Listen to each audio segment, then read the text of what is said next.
right fluids. Then you fix the problem. And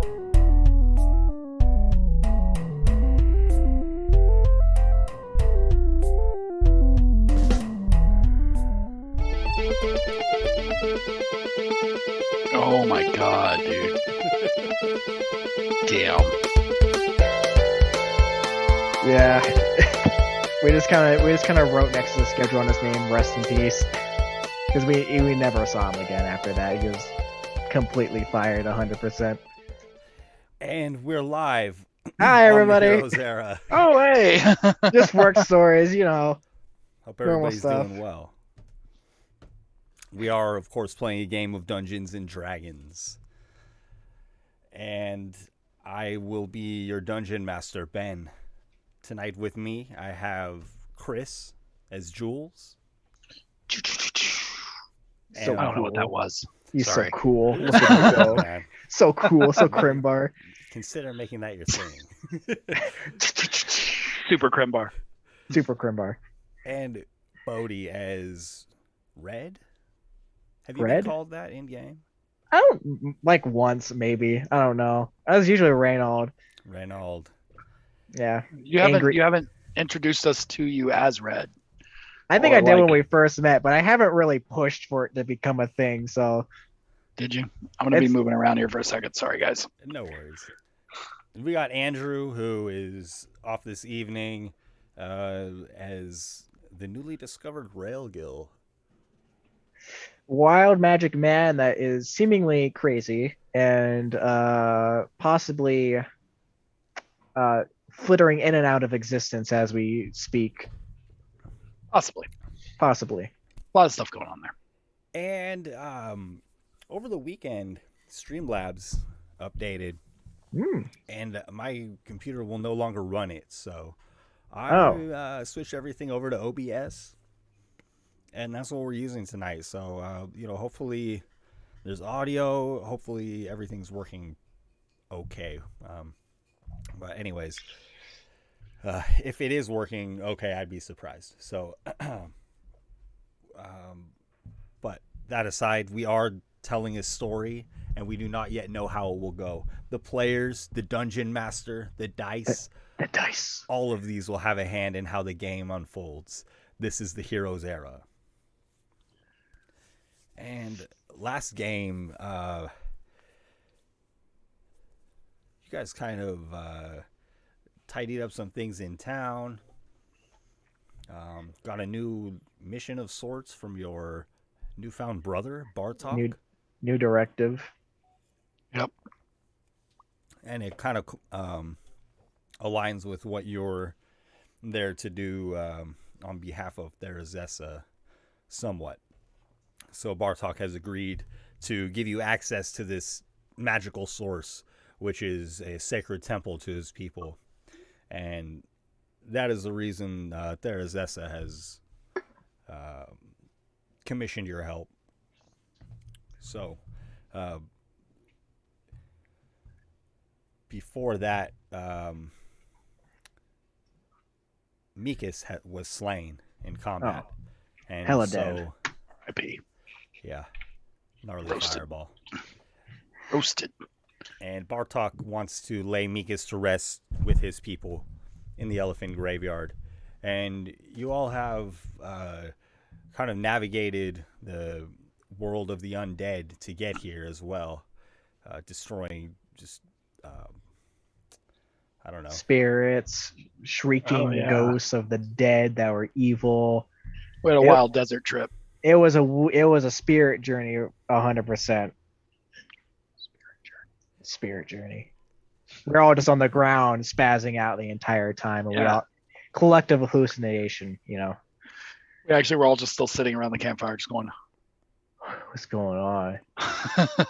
Mikas, is that you? and you did navigate the plane of the undead, or of the dead themselves, rather, successfully. And you ended up finding the Shrine of Anhur. And there's a large mammoth statue over the entrance to the shrine. And within, you had spied two Loxodons sitting in meditation, humming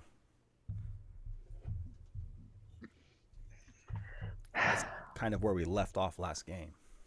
Yes. Well, if these people are meditating, they're probably okay, right? I hope so. That's like some monk stuff, right? Yeah, I guess. Hopefully, don't try to kill us. I mean, we could have Bartok make the move here and speak to him because they probably know him. Bartok, are you in good with these guys at all, or where We're are we going at? to have to do something about them. Oh, we're gonna have to like murder some people. I would prefer that we murder as few as we need to. Oh, okay, Yeah. that's good to tell us before we start getting into it. Maybe we can draw them away and sneak past them. Ooh, yeah, I could try. Might not work out for the best. I'll give it my best attempt.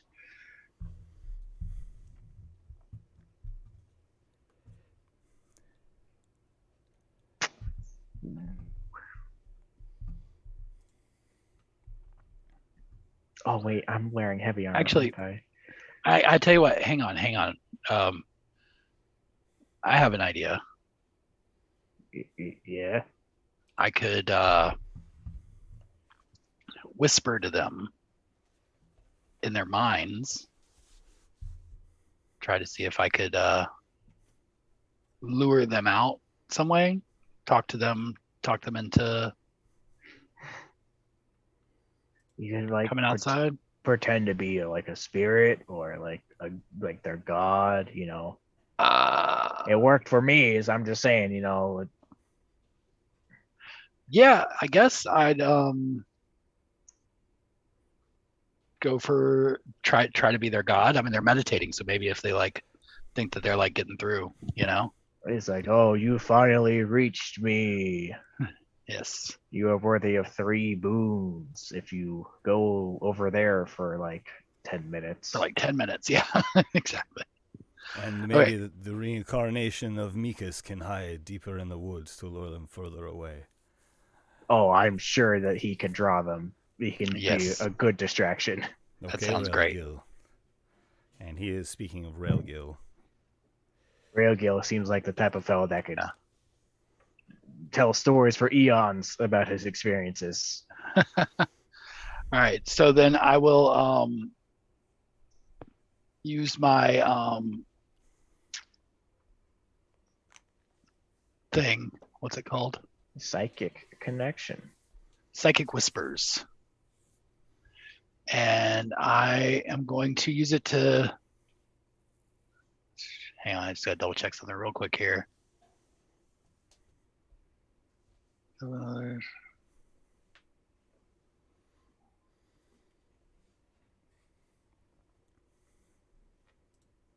Oh, okay. I can only do it up to my proficiency bonus, so I can only do the 2 of them. I was going to try to go ahead and make better use of this, but that's all right. Okay, so I'm going to psychically link to the 2 Luxodon. I have psychic connection with them for, look at that, 6 hours. That's wasted.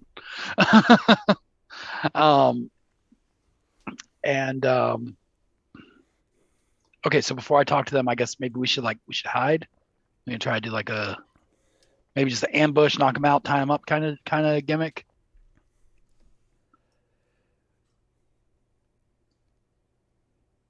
I can't hear you, buddy.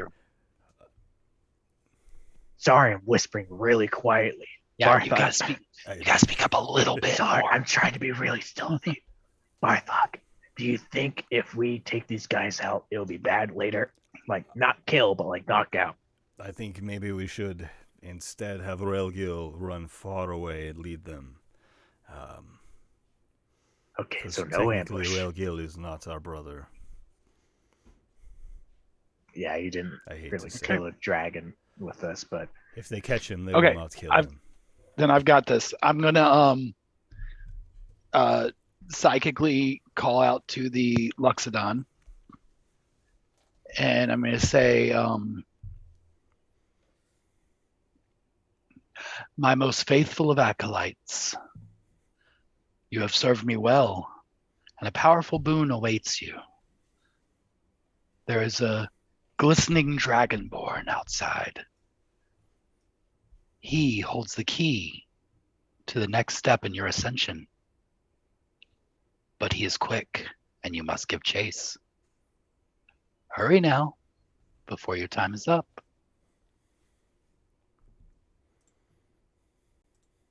Jules, you're kind of smirking.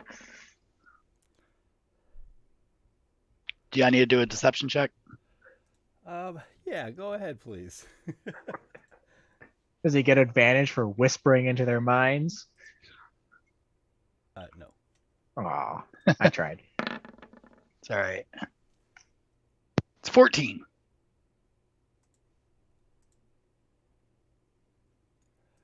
And the Loxodon rise from the very small fire, and you smell some kind of burning incense, perhaps it's eucalyptus leaves. And they venture forth to the mouth of the cave. Sure it is.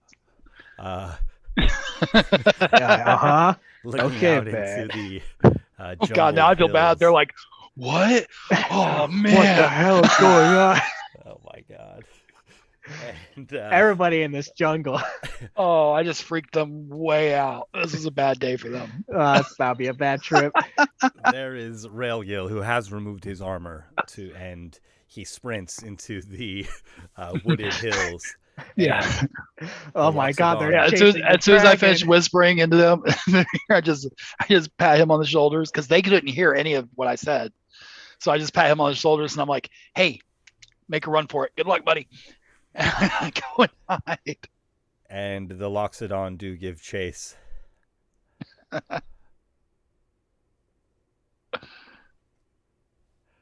They don't appear to be frenzied.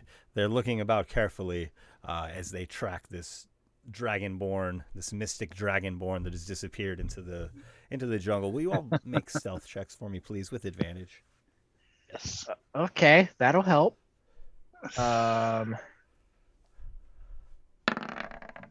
Oh. Wait. Huh? Oh, yeah. So if I have heavy armor, I get disadvantage, but I got advantage from this. It's just a single roll, correct? Yeah, so it would be the first one. So you get the 20. Woo! That's the best I could have done. Literally. Yeah, I got a 27. And the two of you with Bartok easily disappear into the densely wooded area.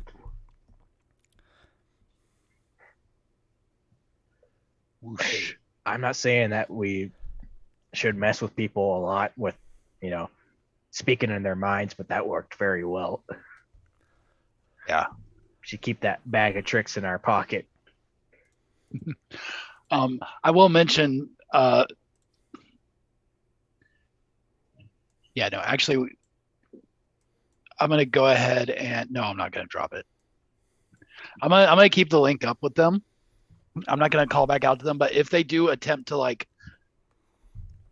reach out to me, they can over the next 6 hours if they happen to try to. Okay. But unless I use this on somebody else. But I'm going to leave it out there just in case they make sure they don't give up on the search too soon.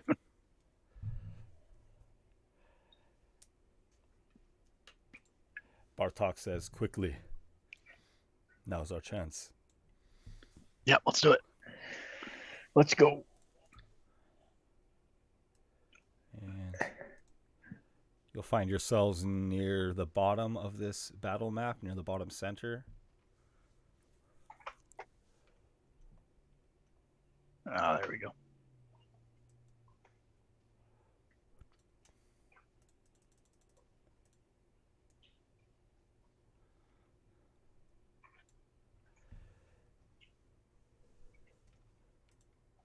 Is that Bartok there with us? Yes. Okay. And you see the small campfire to the right, and this is just a cold dig out or dugout. Not sure what you would actually call it in this scenario. It's not baseball, but it is an area of the ground that has been dug out, and it's the ground is littered with leaves and twigs and essentially carpeted in that manner. And then the walls of this chamber are made from cold rock and the roots from the trees above. And you come around the corner and I'm sorry, I did not have time for a closed door. I could probably find one quickly, but so actually as you round the corner here, you see a closed door with iron bars across it. Okay. Can I? Is there any? There's nothing else of note around in the area, just that door. Right, and the small campfire looks as though the Loxodon were just sitting here quietly by the fire. Okay. Can I inspect the door and check for any traps on it? Yes, please do. Okay. Be investigation? Okay. Right? I believe so. Okay. Oh, why is my investigation so bad? You're not Wizard Man. You don't have the intelligence. I guess. Oh, did not mean to roll that at advantage. That's a 2. Oof, rare miss from Jules. Fell so This far. door is fine, guys. This is the safest door I've ever seen in my life. All right. Should we open it then? Yeah, is it locked at all? The Temple of Anhuro will be like a fortress, and Bartok rattles the bars, trying to lift them. They will not budge. Okay. Is it locked in any? Is it like locked, or is it something I could like try to pick a lock or something, or is it secured in some other way? Like a lever or something. Bartok knows that this is secured from the other side, but perhaps if we hold this open, you can sneak something through to unlatch the mechanism. It says the gate here is very, very heavy, though. All right, Jules. I think the plan is that Bartok and I, being the strong men that we are, hold this up as long as we can while you go fiddle around with your lanky hands and try to unblock this door. That's not that. Yeah, there's no pressure in that. Yeah, you better hurry, or else our fingers are going to be real smashed. Let's do it. I'm not worried about your fingers, okay? I'm worried about my fingers. I'm worried about my me. Yeah, you'll be fine. I'll just heal it right back up. Great. Anyway, okay, yeah. I'll like get myself before they lift. I'll like lay on the floor on my back, kind of ready to like slide up under and start working. Okay, I look over to Bartok, ready to lift it, like looking like, hey, you can sit and watch while I lift this, or you could, come and help. Here I am. Please help him. Yes, give the word. I'll lift with you. All right. And you can make an athletics check with advantage. On 3, heave.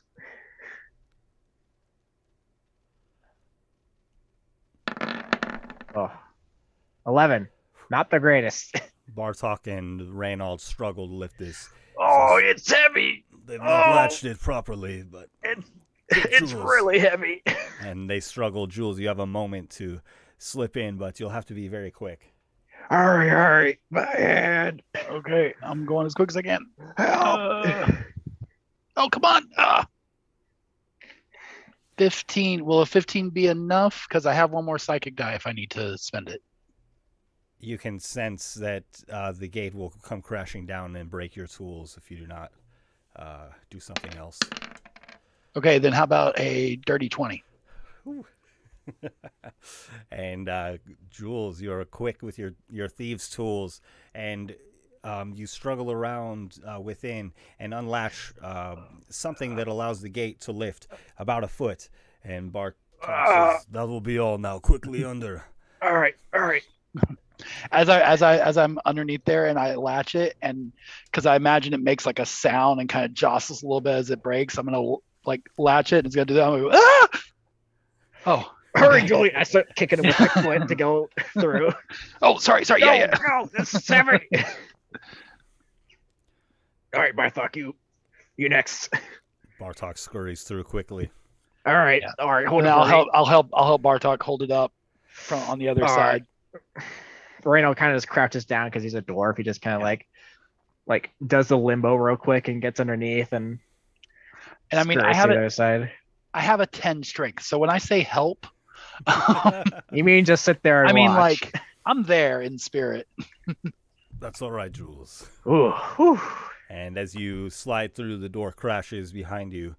Bartok says, "Let's keep this closed." And he I don't think we got much of a choice. locks the mechanism that you had unlatched, in addition to the one that had allowed you all the extra room, essentially to get at the mechanism to allow you entrance. And as you pass through the threshold, you see that the walls of the temple are made of long, flat stones, cut smooth, and the walls are several feet thick. The ground seems to glow faintly, a vibrant green color, and in this room there's a large looming statue of a lion in the back, on raised ground, watching the entrance of the temple.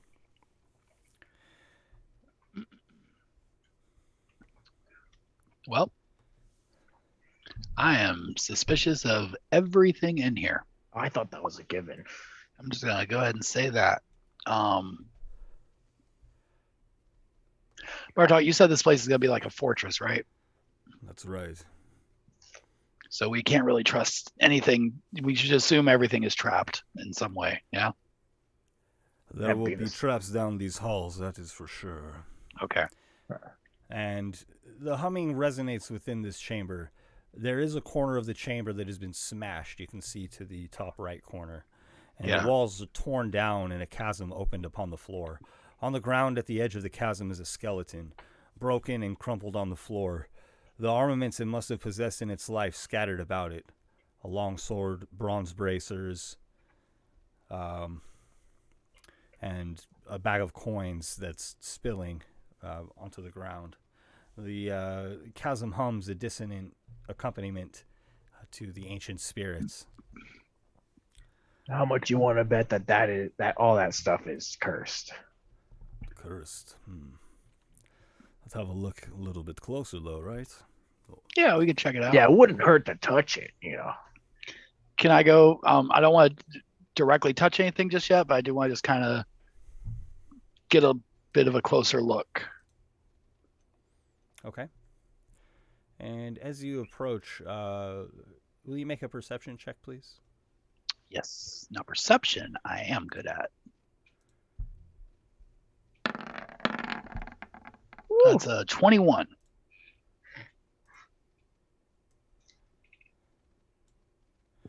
Okay.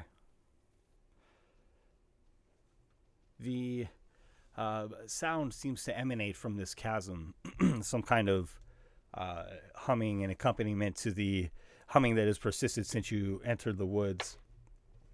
And you see the bracers upon the ground, inlaid with gemstones, a sword laying there, and you see the chasm shifting in colors slightly as you approach.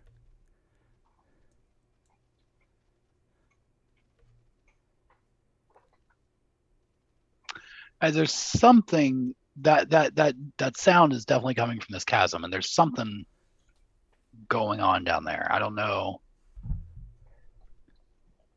Does this seem to, can I get an idea of how deep this is, or is it like just super deep, or as you approach the edge and look over, you see you die. You fall forward and plummet to your death 500 feet. In 1 second. In 1 second. Kind of standing over these goods upon the ground, you and Bartok approach. And Reynold, where are you? Oh, I've moved Reynold up, not Jules. I'll move Jules. I am following behind.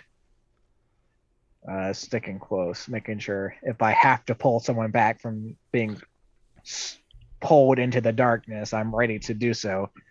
You see Jules, as you approach with your keen eye, the cavern walls are shifting colors, but there's a patch there that is not shifting in the same manner.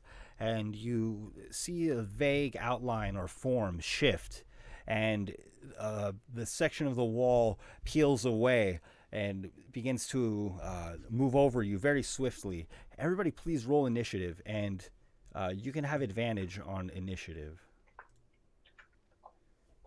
In addition to this creature not beginning combat hidden, so. It didn't roll advantage for some reason. Apparently, it does not automatically roll advantage for initiative. You got to do it the old-fashioned way. No, I do not. I got a 14 and there we go, 21. I got a 10. It's funny, the token for this creature is a man holding a torch against a wall that's like kind of shadowy. It's just a dude. This is easy. He's just laid against the wall. You need help? You're all right, I have some rope. Why do you have a torch? Oh, Jules, he must not have dark vision. Oh, that's probably it. Yeah. Oh, actually, that's a good point. Is it dark in here? There are torches along the walls lighting the cavern. So I actually have the light set up where it will naturally occur on this map. So when it's dark, you should notice actually on this one. Okay. Got it. Sorry, I forget to check on that because I'm not used to playing. I don't normally play humans. No worries. That's the first time that I've set up light sources on the map too. So we'll see how it goes.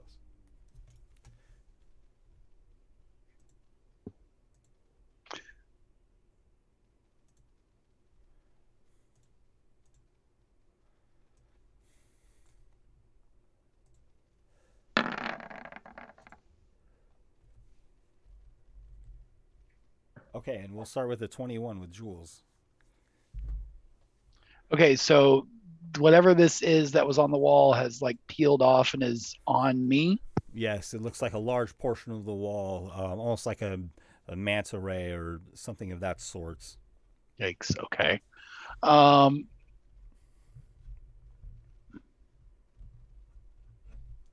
Okay, am I like being grappled or anything, or can I move away from it? You can move. You noticed this in time with your 20 whatnot perception check. Your 20. I got you. Yes. Okay, so then what I'm going to do is I'm going to use my bonus action to disengage. And I'm just going to drop back to about here. And is Bartok close enough? Would it be considered like engaged with Bartok currently? No. Okay. All right. Well, then I would like to hold my attack until it engages with somebody else, either Bartok or Red. Okay. Then what attack will you make? Just a Psychic Blade attack. Okay. And then we have Bartok at 17. That's not me. Bartok steps back, pulls a javelin from his back, and hurls it at this creature. Okay. Nice. Oh, Bartok. There you go, Bartok. Nice. All right, bro. That's almost max. Dang, man. Javelin put some hurt on him. Stabs this creature, and it shrieks. And with a 14 on initiative, I'm sorry. No, that was. We have 10. I got 10. Right. 10 is my highest. You're up. It's a little broken, but I can safely assume that we didn't sleep before this. We just went straight ahead. Right? We didn't take a long rest or anything like that. Just after the journey through the forest, right? Okay. All right. Just checking. After seeing this creature get absolutely speared by Bartok in an excellent show of not sportsmanship, but fighting capability. Reynold is gonna kind of get in front of Bartok, and he's just gonna look at this creature and be like, "All right, well, it's time to shed some light on this," and he's going to use guiding bolt onto the creature. Nice. Yes. At a first level. As a 25 to hit. Hits. That will be 12 radiant damage, and advantage on the next attack towards it till the end of my next turn.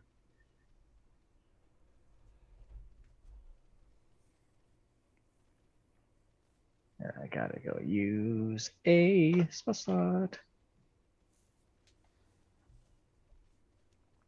After that, there's nothing I can do as a bonus action. So, Reynold, after stepping in front and shooting this thing with a guiding bolt, is gonna step on back and move right next to Bartok in case this creature comes forward a bit more. And then it'll be Reynold's turn. And this trapper folds itself and moves across the wall quite slowly, but it does get close enough to Bartok and moves to smother Bartok.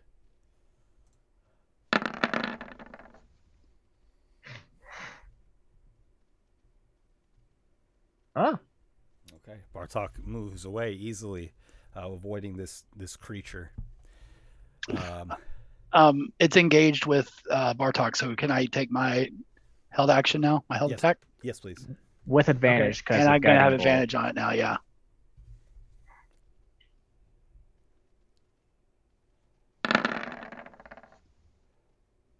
Okay, so 23 to hit. Hits.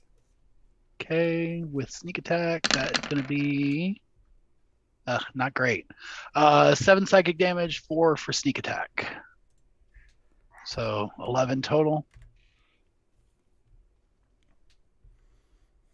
Okay. And that brings us back to you, Jules. Oh, great. Okay, I'm going to attack again. And this time, well, it's engaged with Bartok still, so I can still get my sneak attack. I just don't have advantage anymore. Very good. Okay, so my attack. Don't get to do that anymore. This isn't spellcasting. 25 to hit, yeah. Hits. Ooh. So, okay, that's a little bit better. 8 sneak attack damage and 8 psychic damage. And I'm gonna go ahead and throw my offhand psychic blade for my bonus action. So that's a 19 to hit. Hits.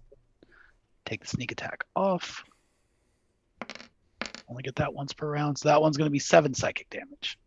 And the creature shrieks and falls away, folding into the abyss of this chasm, slain, defeated. Wow, that was... Yeah, I think I know how all that gear ended up sitting on the edge over there. So is that like a shadow, like, fish thing? I guess. It's a trap. Well, yeah, it was a trap. We all right. Jules almost got sucked into the abyss. No, a trapper they call it, I think. Oh, okay, all right. So we go back. Get sweet gains. Yeah, I'm gonna go back over and take a look at that stuff again. Does any of it appear to be? Does it appear to be like mundane stuff, or does any of it? I mean, I'm not really a magic guy. Our magic guy is being chased by 2 Luxodon right now. You see bracers decorated with inlaid gemstones. The face of an elf forged into the bracers. A bow with an arrow nocked are also depicted on these bracers. Ooh, I think I know what these are. Okay. I am going to take those bracers. I'm going to because I'm all freaked out because somebody mentioned something about stuff being cursed. So then I kind of like reach out and just like do like one of those like tap tap, see if I can get like zapped. Anything like immediately happens, like, and then if nothing happens, I'm gonna take them and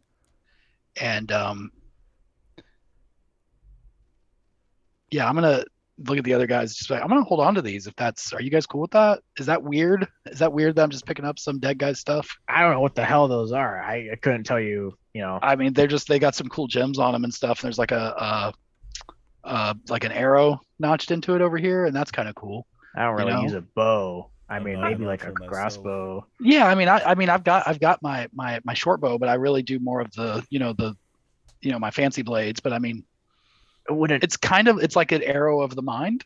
I guess maybe it would like help.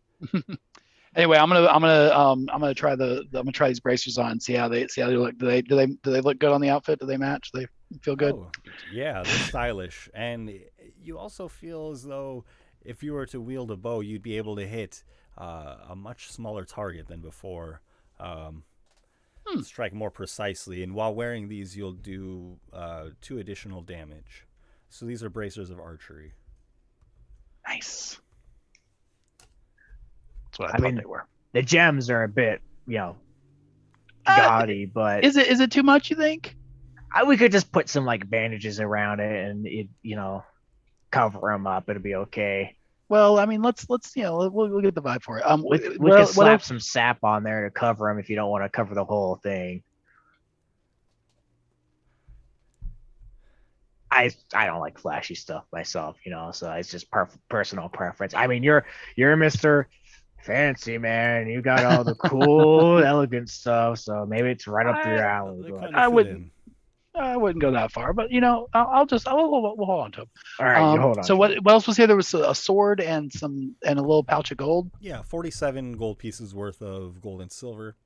Ooh, the sword is a long sword. Seems to be mundane. Okay, any of you guys, either you guys want a long sword? This is a bit hefty for me. I could take a long sword. I'm not opposed. Okay. He like picks it up. He's like, I don't know where would I put this? I kind of have a custom built thing for my hammer, but I don't. Here, I mean, you don't have to take it. It's not. I'm not. No. Now I gotta take it. He takes some cloth and he like wraps it around like a part of the blade and kind of like very like gently is like, okay, here, Bartok, come here. I want you to tie this to my back. Okay.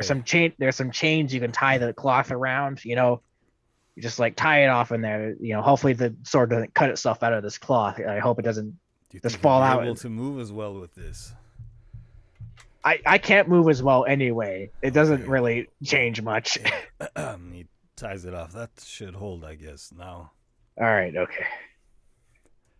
All right. Well, I'm not drawing this because I'm a dwarf wielding a longsword. This is going to be very funny if I do, but it's going to be about my entire height if I pull it out. So I'm just going to keep it there for now and maybe visit it later. Yeah. Bartok kneels before the statue of the lion and begins saying a prayer, humming quietly as the Loxodon did.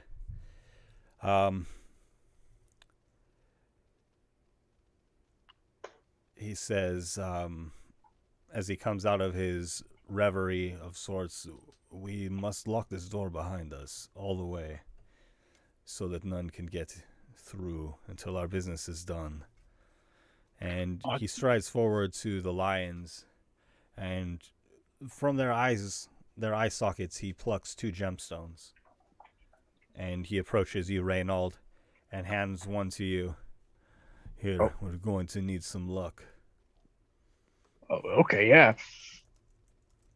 It's a cool rock. Thank you.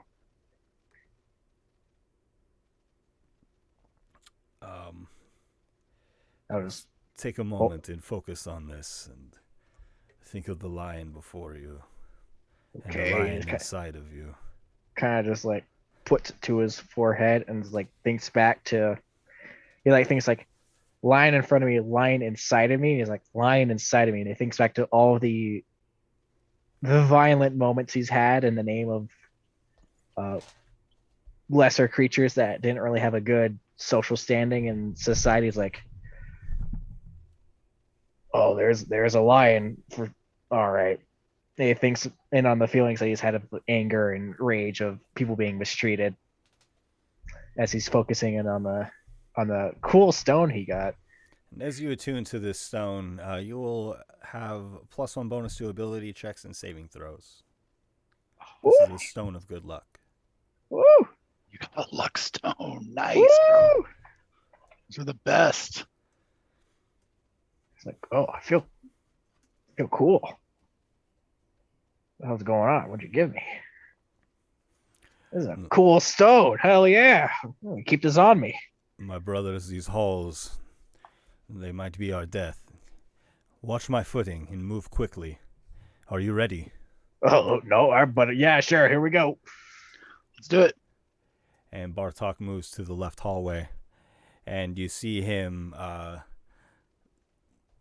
perhaps envisioning his own path before he quickly darts off, leaping from side to side of the path, and then balancing along a wall, and then getting to the end of the hallway. He stops abruptly before the gate and turns around, just like that. And now... Okay, Julian, you go first. Yeah, sure, I got this. Yeah, Jules. Yeah. Just because I know I could do it, but I want to see you do it. Yeah. If you do it first, then how can I live up to that? Yeah, it would be too cool, Exactly. Yeah. Glad we understand. Thank you for being so humble. Quit stalling. Go ahead. And if you would please make a perception check to have carefully watched. Perception's my jam, dude. That's a dirty 20. Okay, and if you would please make a dexterity or acrobatics check. That's my other jam, dude. Try to move nimbly down the hallway. A 20 perception.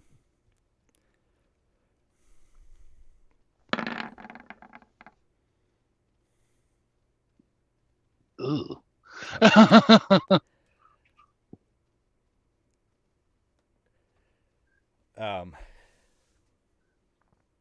I don't think my...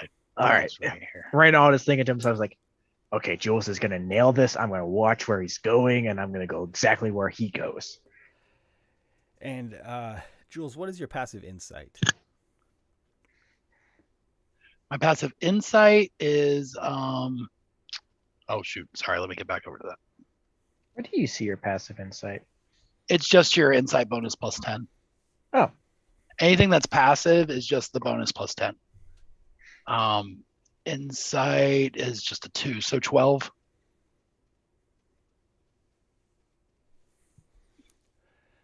And as you dart through the hallway, you lose your footing and you step on the wrong stone because you feel a pressure plate triggered beneath your foot, and a steel pike pushes through the wall to the right of you. You notice as it does that this wall has many holes, and as the pike strikes the wall on the opposite side of the hallway, will you please make a dexterity saving throw? Yes.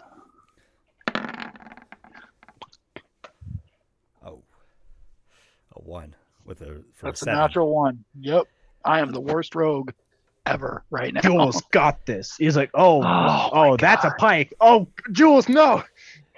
The pike does ignite as it strikes the hallway to your left, and plates on the ceiling above you shift.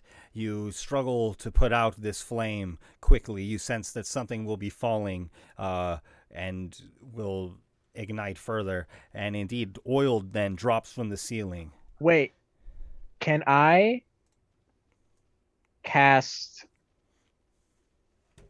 Oh, no, I don't know if I could do this right now, but I want to try and cast Warding Bond. I don't know. It's not a reaction spell. It's an action. But if Jules sees all this, if he sees Jules having a bad time and he has enough time, he would cast it if he could. But I'm afraid that won't work in this situation. The dice have been cast. Jules, no. I appreciate you trying, man. It's fine. I Probably the only time that spell is going to be used, if I'm honest. Oh well, Jules is just going to die. It's no biggie. It's fine. He has fallen to a trap.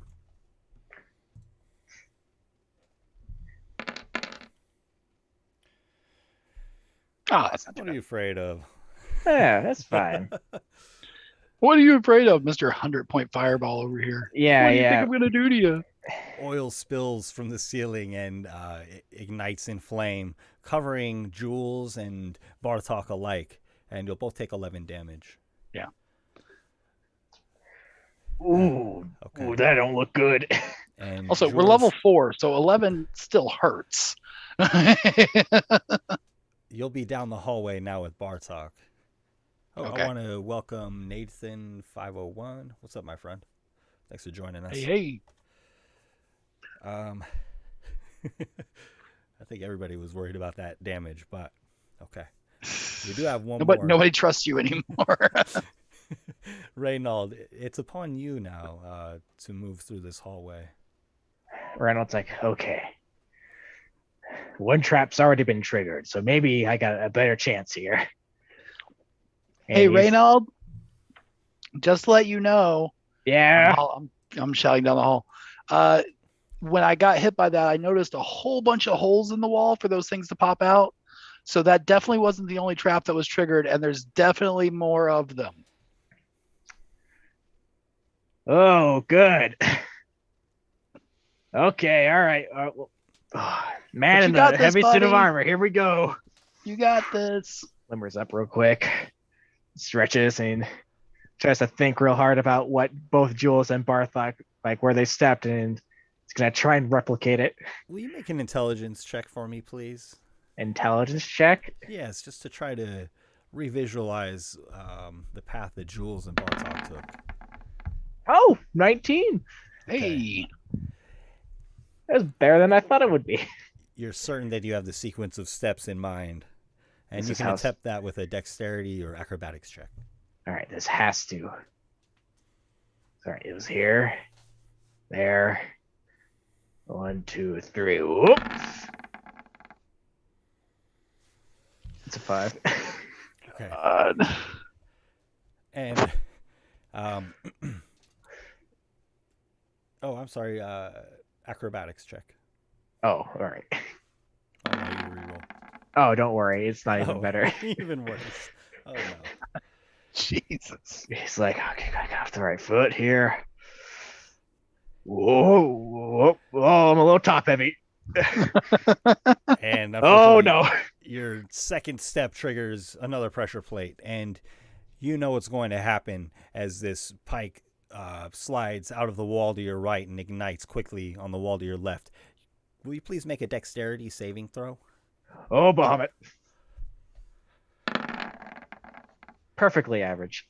Okay, and as you do so, oil spills throughout the hall, and the lot of you are burnt by this conflagration. Take 15 damage. Ah! It Oof. hurts. Okay, yeah, Ow! see now I'm not good. Randall just like gets to the end of the hall. It's like, oh, ow, Oh, maybe we should have thought of a better plan. okay. All right. How we looking, gang? I don't want to put this in a metagaming terminology, so I'll just say, like, randomly speaking, on a scale of 1 to 28, I'm at about a 2. Oh, all right. Okay, come over here. Reynolds gotcha. Then he's gonna shamble on over to Julian, and he is going to cast Cure Wounds at 2nd level. Watch your step, Reynold. Okay, all right. Please don't kill me before you heal Look, me. it can't get worse. And he's just gonna put put his hand on him real gentle like and is gonna give Jules 14 points of healing. Nice. Oh, thank you. Okay, all right. That help you? Yes. All right. Well, I'm not saying I'm getting low, but these holy powers can only be used so much. Yeah. No, I get that. My beautiful magic that none could compare to. Okay, well, I guess we just keep pushing forward, yeah? Yeah, Bartok, you looking good? You hurt? I'll be all right. Step carefully here. All right. Get past this grate. Oh, no, not a grate. I don't trust anything around here. I'm checking the grate for traps. And I refer to the iron bar door before you. Okay. I'm still checking it for traps, whatever it is. Please do. Yeah, Reynolds also going Would that be something? Give it a good look. See, could I use perception for that, or would that be investigation? You can make a perception check to look at the door and see if you notice anything. Yeah, because it's a +6 versus a +0, so I'll take that as a 22.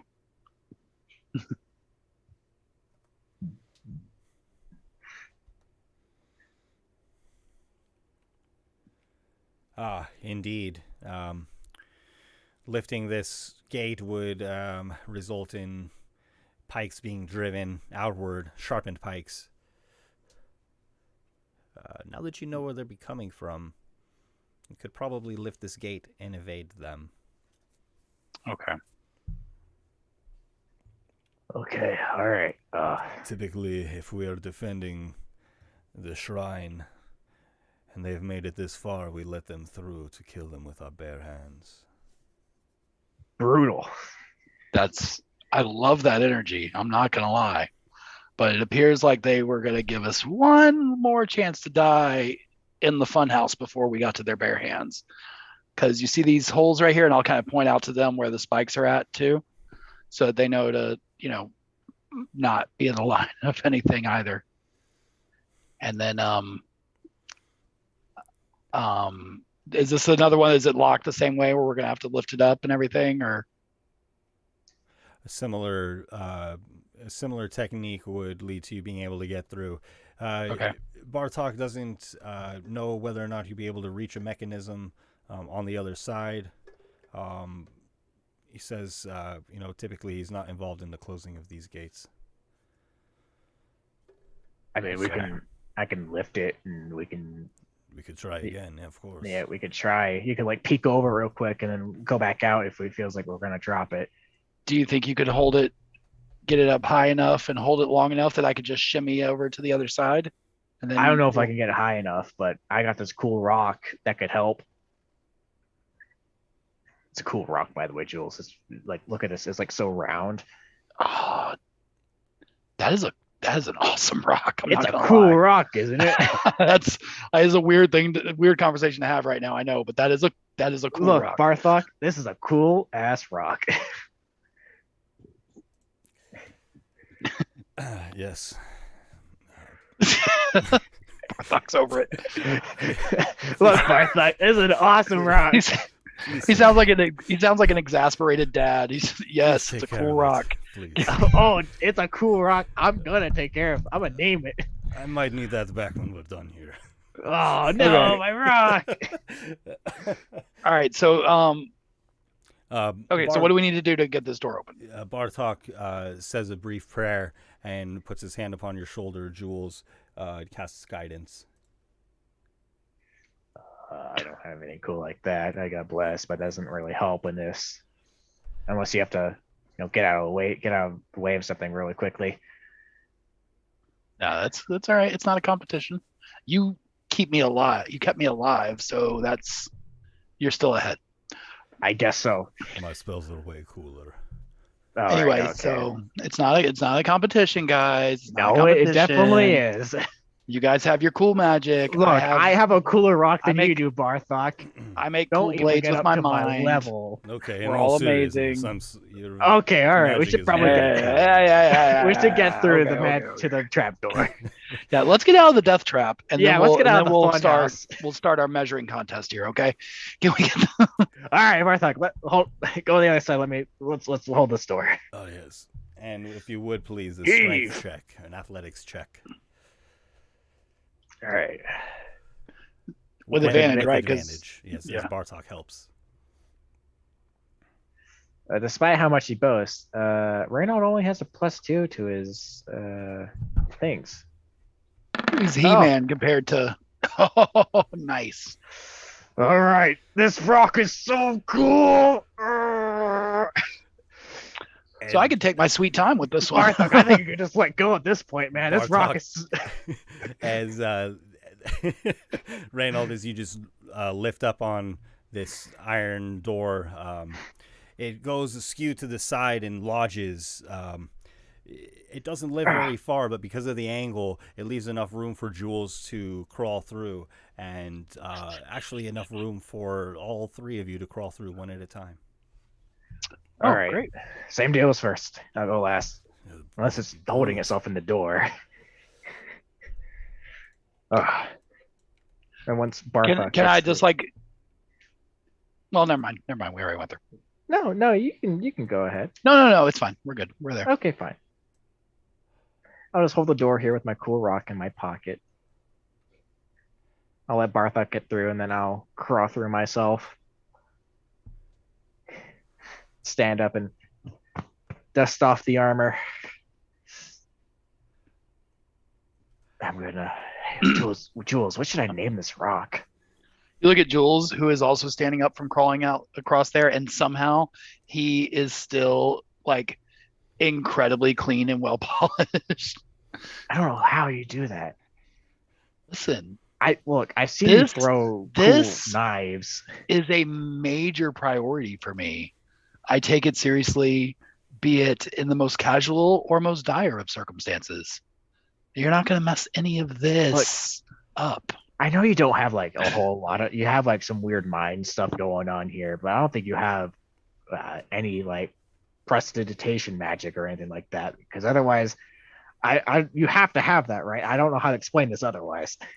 Extreme caution. You're too clean, too quick. And in this chamber, it appears to be the main worship chamber. People kneel and sit in meditation. And immediately your attention is drawn to the center of the room. A large red statue with 4 arms, the form of Anhur. But where its head should be, a swarm of tentacles protrude, reaching up to a storm cloud above the statue. The ceiling of the temple is shrouded in a dark cloud. Thunder crackles and the room shakes. I thought that's not supposed to be like that, is it? What have they done to Anhur? All right, that's not bad then. So I climb through the door, right? And I stand up, I see this first. And then Bartok comes through and stands up next to me, and I just go, well, there's your problem. I guess we need to deal with that. I got lesser restoration. I don't know if that'll do anything. Why is it always tentacles? We should find Surgug. Let us pass unnoticed. Okay, all right. Well, you lead the way. You seem like you know what's going on here. As strong as we are, these are, among them, the most powerful shaman of my tribe. We would not survive them all. And as you enter the room, the storm above this creature is alluring, and you see within it visions of glory, riches like you've never witnessed. And will you please make wisdom saving throws?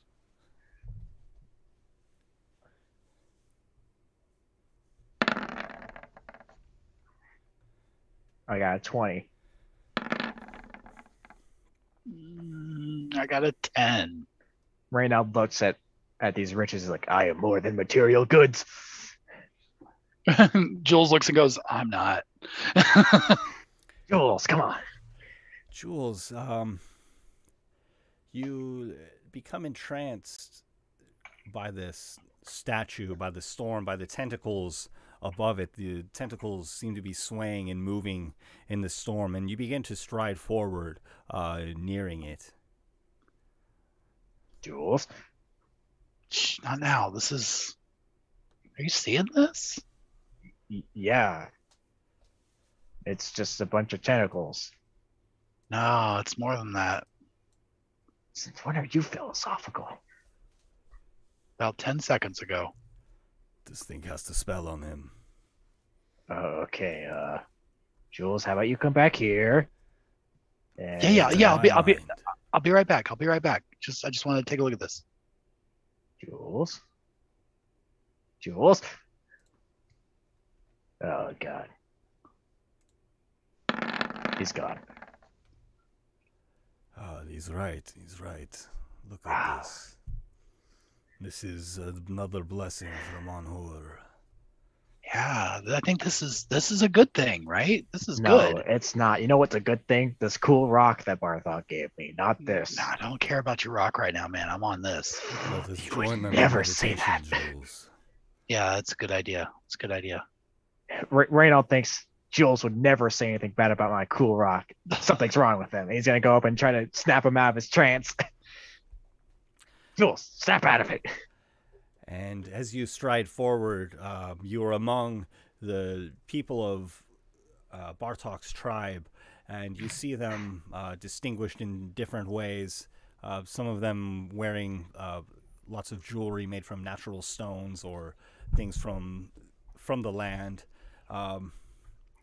And as you do shake Jules, one of the orcs next to you, as you are among them, you notice they look sickly. They seem to be green, almost glowing as the floor is glowing beneath you. And this putrid orc turns to you. And everybody please roll initiative. Jules, stop saying shit. Well, wait, hey, why are you looking at me like that? 22. 19.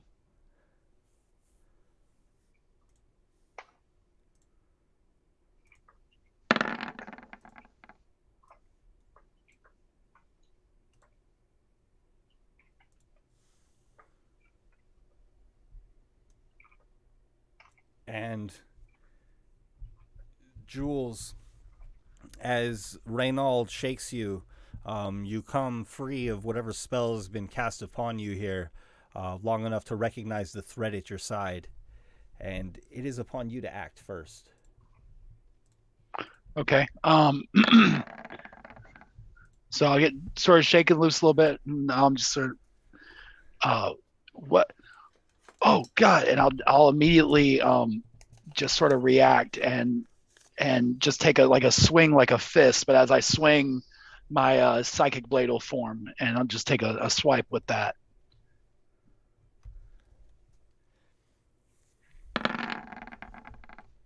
Ugh, and probably miss. They will miss. Yeah, okay. That's all right. I'm going to use my bonus action. I'm going to disengage, and I'm going to drop back to the corner here. Just like kind of drop back between my two much larger friends.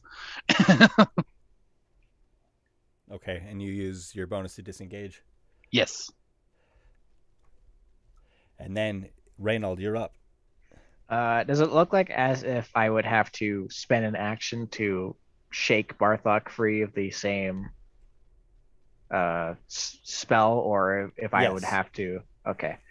I think that's the smarter move here. So Bartok is just going to be entranced by whatever's doing this to him, and then Reynold's going to look over and grab him by the shoulders and say, "Remember, the cool rocks. Wake up!" He's going to shake him and try to break him free of his stupor. Okay. And as you physically shake Bartok, he snaps free of this spell. The rocks, Bartok. Remember the rocks. His eyes open wide, and he holds his rock up.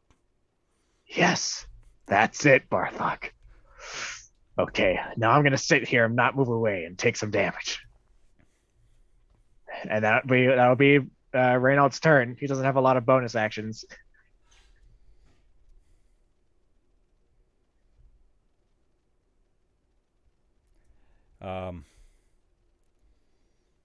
Bartok shouts, "Now, Reynald!"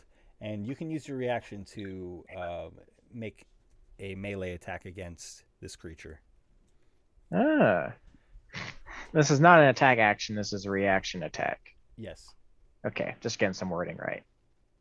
I will swing on this guy. I will use my divine channel divinity guided strike to add 10 to the rolls. That's now an 18. That hits. Okay, I have to do it before you say. Love war clerics. So after he says, Reynald, now I was like, cool rock, and he's gonna swing one-handed right into the side of this guy's head with a hammer for minimum damage. So he just bops him on the head, a good one, for 3 bludgeoning damage. Is like, I should have probably been more focused. We're rolling such bad damage today. Yeah, not the greatest. The creature grunts as you strike it. Cool rock? And it claws back at you.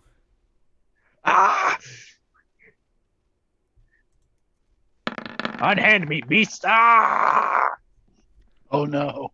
Help, Bartok, help me! With a crit. Bartok! You'll take 10 damage.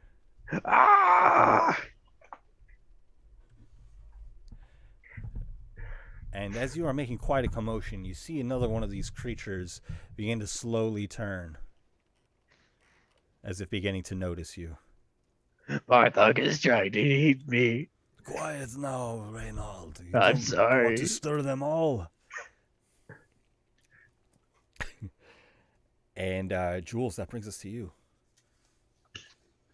Okay. I'm going to, right from where I'm at here, just throw another psychic blade, sort of over my shorter homie Reynald up there at this guy. Homies.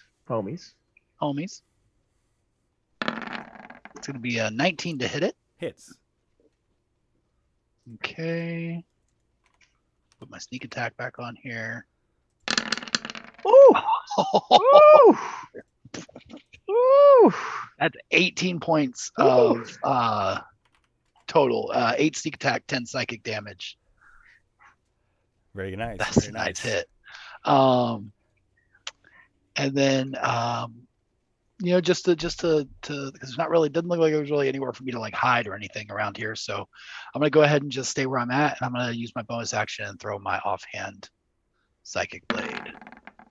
So that one will be an 18 to hit. Hits. And that one will get me, ignore the sneak attack damage on that, just 7 psychic damage. And the creature falls to the ground, begins contorting and spasming, large pustules forming. Help me. And growing larger. Reynald, back up. I can't move. It's not my turn yet. Reynald, that will bring us to you. So this thing looks like it's in its death throes right now, correct? Yeah. Oh, hey, look, we got a raid from Heathy Poop. All right. Hey. Thanks, man. Appreciate that. Thank you, Welcome, Heath. everybody. Welcome. Welcome to the raid. Lots of dogs in the chat. Lots of dogs being pet. I love that one of the dog being Love pet. it. And the dog vibrating violently.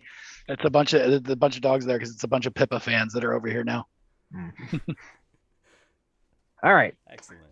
I got a man on the floor right next to me who is violently shaking and looks like he's a mushroom about to shoot out spores. So Rhino is going to do the smart thing and he's going to move away from it before he's caught in whatever weird poison thing's going to spew at him. So he's going to step on over right next. He's gonna get actually a little bit farther away from him, right next to Bartok, and is gonna sit there with his shield towards the creature's gonna use the dodge action, just in case anything happens. Okay, will that be all from Reynald? That'll be Reynald, yeah. Bartok pulls a javelin from his back and heaves it through the air at this creature. I don't want to get close to that thing. And it smashes into this enlarged, grotesque orc, and the thing explodes, the pus flying all over the room and smearing those around it. And the one whose attention you had drawn, its head continues to turn and pivot, seeking to find you. And Bartok says, hurry to the next room. And he rushes to what, as you're looking, is on the left of the map. Yeah, I'm immediately behind him. Yeah, same here.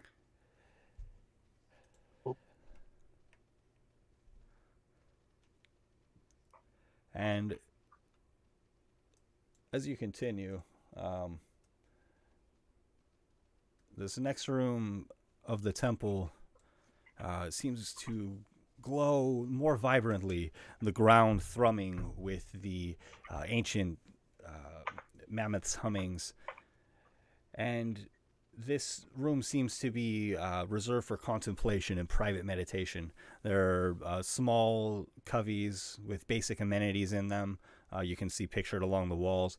And then there are tables and stools here and there. And a fire burns in the fireplace. And there is a large barred door yet again directly ahead of you. And Bartok says, in here, the chamber of our elders. You guys like doors a lot, huh? Is this one trapped, This is a fortress in many ways. It's almost definitely trapped based on what we've seen so far. Can I check it out? Yes. See if I can find the traps on it? Yes. Not if, but where. Yeah. God almighty. I am rolling crap today. You are sure that you've spotted just a sneaky little mechanism behind what looks like a loose pebble. And as you just go to move this aside, no doubt reveal whatever mechanism you need to trigger to enter the door. The door pulses violently. Oh. Those were his last words. Jules. And basically a burst of force comes off of these doors. You'll take 6 damage. Oh, okay. Not okay.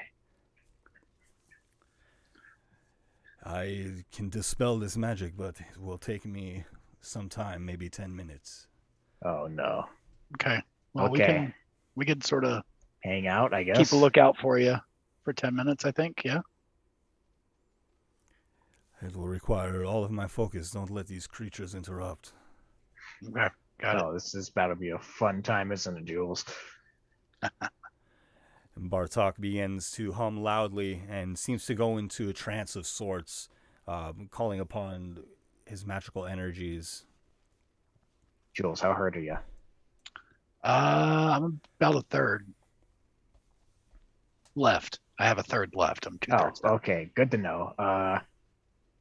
Here, he's gonna put his hand on your just palm, just straight up palm your face, and is going to cast Cure Wounds at first level.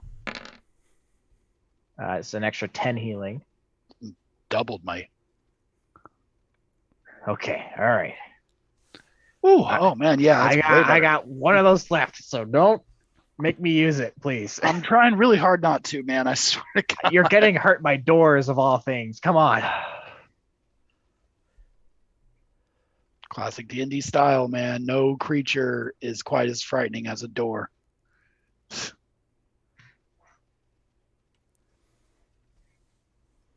Okay, so I guess we post up at this little hallway and kind of wait for creatures to come file in, because it definitely seems like there's going to be some people trying to kill us. As Bartok begins his ritual, his chanting begins to grow in volume, and it resonates throughout the chamber. This is not the discretion that he had desired when you all passed these strange creatures paying their tribute, caught in a trance in the other room. And indeed, as you look down the hallway that is the only entrance to this chamber other than the one that you're trying to unseal, you see these grotesque orcs turning to look slowly, and one of them seems to break free from its trance and rushes down the corridor at you. Please roll initiative. Would I have time to hide under one of those tables before he gets there? Before he starts running down? Yes, I'll give you guys Okay. a surprise round. Or you guys will have surprise. Okay. So my initiative was a 22. And then my stealth to hide under the table will be a 26. Reynold got a 14.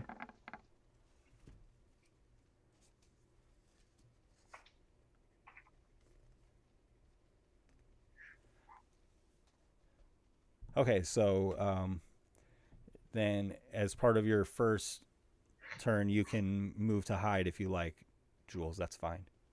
Okay, great. And then would you like to do anything else on this turn?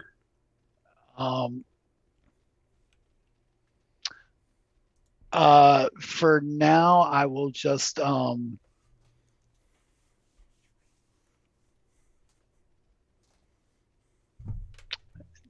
how far away am I at this point? 55. Okay, you know what? I can I'll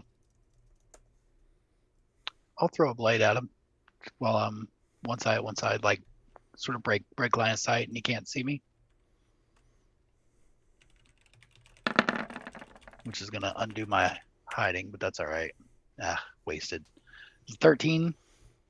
Okay. Does that hit? 13 will hit. Oh, okay, great. Okay, was I hidden well enough to get sneak attack with that? Absolutely. This creature has not spotted you. Okay, cool. Woo! Nice. Okay, there we go. So Man, that's 10 psychic damage and 5 sneak attack. Solid. Okay. You're getting pretty good damage with those rogue rolls. In the other room, as this creature's turned and noticed you, it shrieks, clutches at its mind, struck by the psychic blade. And another one's head whips around quickly, following this one's gaze. Crap. I guess I should have waited This is going to be a slog. Okay. Don't attack them until they're out of that room so that they don't wake their homies up.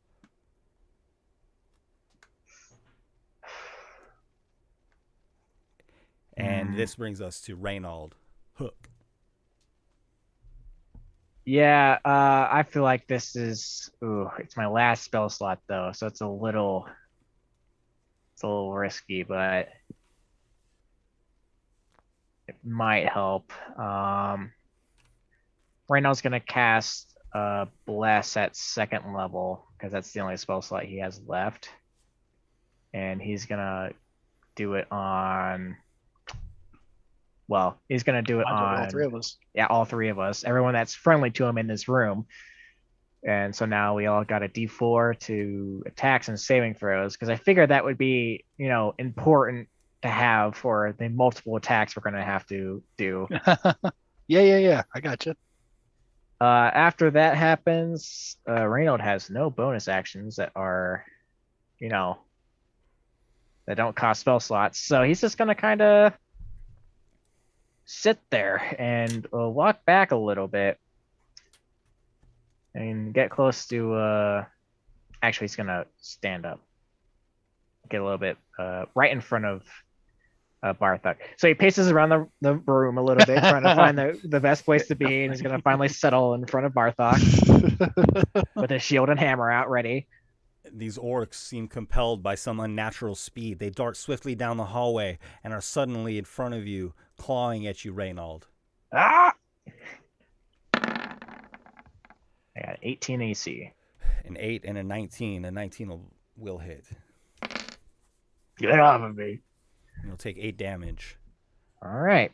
And you feel as this creature slashes you, its cut goes down deep into your bones, and you feel it chilling you through your entire body. Ooh, spooky. And Didn't like now, that. Jules, you're up next. Okay. Oh, hold on. I have to. Oh, you know what, gentlemen? I said I was giving you a surprise round, and I did not do that. So, I mean, oh well. They're like running down the hallway doing what I said they were going to do, but I'll give you guys another turn before that takes place. My apologies. Jules, you're up. No, it's okay. Okay, I will. I'll just take a. I'm gonna just stay right where I'm at, and I'm gonna take a steady aim shot at the same one I hit the first time. So that gives me advantage on the attack for it. Oh, Which gives me a natural 20. Hi-yo. For a plus, total of 30. Yeah, a 26 plus the 4 on the bless. So yeah, does a 30 hit? It does. Okay. Let's see this. Look at all those decent. All right, not great for a crit, but not bad, not bad. So we got 11 psychic damage plus 13 for sneak attack. So 24 total. The creature falls to the ground and its pustules explode. And it is slain outright. Cool. That took all of my action economy to do that, so I am done. It's worth it. I feel like every time you do a steady aim, you always get like I get a lot more crits with that one. Yeah, get a lot of crits. I mean, thematically, it makes sense. You're like spending your whole 6 seconds lining up a shot, fully focused on one attack. Yeah. As this creature explodes and covers the room in pus, another of these twisted, maligned orcs whips its head around, peering down the hallway, finding you with its eyes. Okay, so I know I broke my own rule, but now definitely don't kill anymore until they're in this room. Hook, now it is upon you to act. Okay. Well, I got the blessing, which is good. They are. Well, I don't think I could get close enough to them to even engage in melee. No. So the best I could do is a ranged spell attack that I would probably go for. These guys seem like they've got some bad evil business in them, so I'm gonna hit them with some holy magic. I'm gonna throw a sacred flame at one of the two that's right there, and hopefully head them off at the pass. So 14 dex save for 4 radiant damage. 0 Wow. won't do it, huh? That hit. Jeez. I didn't expect that to work. It's always low damage though, but that's okay. Alright, because Reynald's definitely not going to get closer to those guys if he can't help it. Yeah. Without any bonus actions to do, Reynald's is gonna sit there and face these two guys like a man and probably die in the process. Okay, now these two rush down the hallway. And I'm going to attack for them again because these are different monsters now. 10 and a 9 will both miss. And Nice. Reynolds fending him off with his shield, just kind of like bashing one away and blocking with the other. And as you do, one of these pustules is smashed beneath your shield and goo just covers it. No. Then Jules, you're up. Okay. Jules is first going to throw up in his mouth just a little bit after seeing that. My shield. Then he is going to take a, let's see. Yeah, he'll take which one took, it was this one that he hit already? The one up top here? Yes. Oh, I'm on the wrong thing. Okay. Yes, the one above. All right, so I'm gonna take a psychic blade shot at him. So it'll be a 17 to hit. Hits. Okay. He's engaged with an ally, so that's gonna be sneak attack. Man. Nice. Okay, so minimum sneak attack with maximum damage. So 10 psychic damage, 4 sneak attack damage. And then killing it. Yeah. Then I am going to, I don't necessarily want to like kill it while it's standing right next to. Kill it. Kill it. Please. All right. I'm gonna bonus action throw my other dagger at him.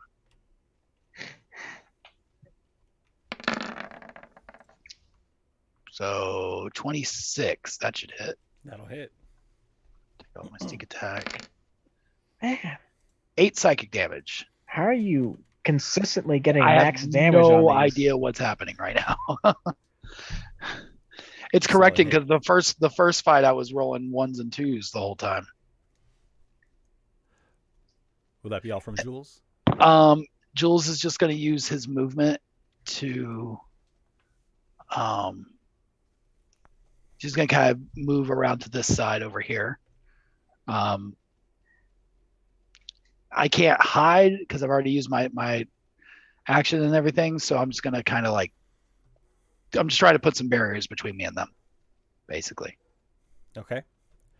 And then next is Reynold. Reynold sees this one man getting pummeled and absolutely destroyed by these psychic daggers, so he's going to bring up his shield after, look at the goo on it. It's going to say, "That's my son's shield," and he's going to smash down. Oh, the camera breaking. That's just Oh no. I jostled the cord with my foot, so of course it breaks. Got a little too excited, I understand. Yeah, a little too excited, you know. Happens, it happens. Anyway, We've all been there. he's going to smash him in the side of the head with a warhammer, and hopefully it's going to go well. All right. Let's see it. That is a 10 plus bless, which is a 13. Hits. Wow, I didn't know. Oh, okay, that's low AC. Yeah, they got low AC. So he's gonna bludgeon him across the head for 6, and he's gonna use War Priest to attack again as a bonus action. And your first strike bludgeons this creature into a pool of pus. It's slain. After smashing it down, he's gonna come back across with a red streak across his hammer. He's gonna go into the side of the head of the other one and try to deal some good damage to it. That's a 24 to hit, Hits. which will give it a 9 bludgeoning damage to this one. Okay. And after smashing down and smashing into the side, he's going to look at Jules and be like, "Please, keep doing what you're doing. You're doing great." And that'll be Reynald's turn. And the orc covered in pustules, the maligned one, claws at you. Get off of me. A 22 will hit. Yes, it will. You'll take 8 damage. Ow. And the thing smiles, pus and drool falling from its face. Jules, you're up. Okay, I'm gonna you know what, let's stick with what works. I'm gonna try for another steady aim shot at this guy. See if we can get another crit. No. We could not, but I can get a 21. Hits. Oh wait, I was supposed to have sneak attack on that. So it was 6 psychic damage plus, what is it, 2d6 now? Come You on, you're jinxed not me. rolling max damage every You jinxed time. me. 3 sneak attack. Come on, you're supposed to be rolling max damage all the time. You got a rep now. You got nat 20s and then critting and then getting all the damage possible. Will that be all from Jules? Yes, it will be. I have you guys in the wrong. We had the wrong name tags. I wonder how long it's been like that. Yeah. Reynold, Probably- you are up. Little trick for the audience there. Who's paying attention? Little pop quiz for you. Who is Probably who?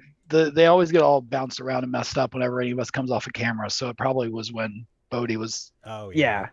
My kicking his camera got cord. when I kicked my cord and disconnected my camera for a second. Seconds all it Anywho. takes. Technical problems. Always there. After Jules flung a dagger into this thing, he's gonna kind of look at the pus, just like, oh, you're so gross, and he's gonna bonk it on top of the head with the warhammer with a nat 20 Hi-oh. for 8 damage total. And he's going to use War Priest for, I believe, is the last one I can do. No, I used spells in the first fight that we were in, so I still got a couple more uses of it. But I'm going to use War Priest to attack again as a bonus action. So bonk on the hammer again. It worked real well, so he's going to go for the soft spot he just made. And he's going to go try to strike true once more for a 20 to hit. Nice. For 5 more bludgeoning damage. And the creature is smashed and destroyed.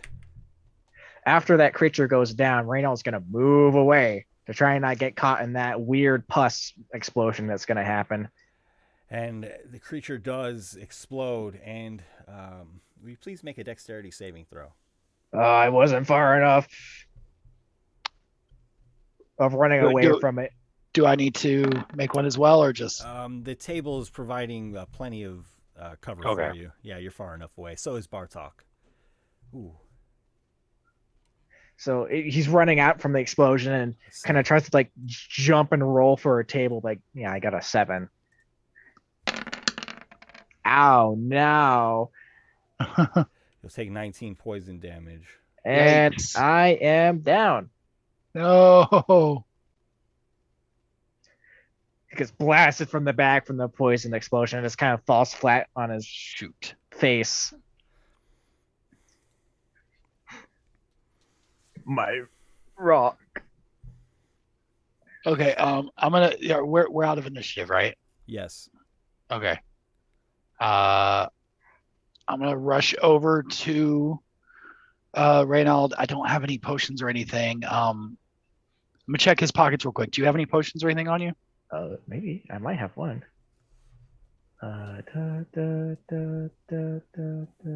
Nope, no potions. Okay. I think we could have bought some maybe, but we didn't. Rookie mistake. Yeah. Can I don't have proficiency in medicine, but can I try to do a medicine check on him? Try to get him stabilized at least? Do you have to have proficiency to do that? I don't recall. I don't think you do specifically. I think it's up to you. I have proficiency in medicine, but you know. Oh, you can try to do that. Yeah, I'm sorry. Absolutely. Okay. Oh, didn't mean to do that with advantage, but 17. And you're able to clear the poison off of his skin. It seems to be seeping in. All right, buddy. All right, buddy. All right. All right. Oh. A little bit of poison in you there. You are still unconscious. I know, he's just groaning in pain.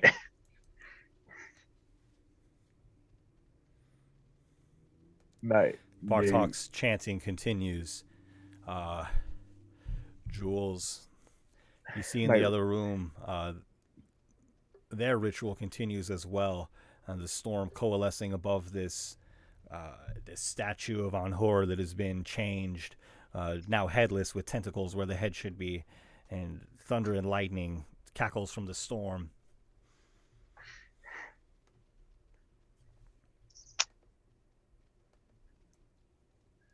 shoot.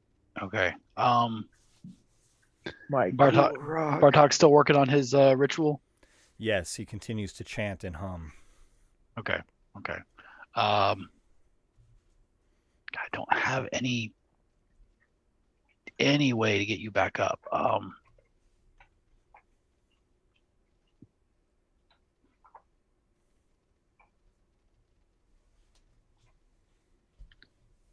Yeah.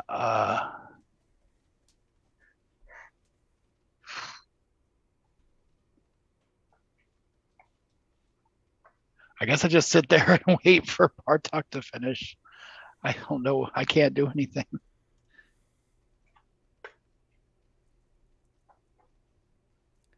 And as you wait, Bartok continues chanting, and his voice begins to grow louder and louder, and then ceases, and he seems to come out of his trance.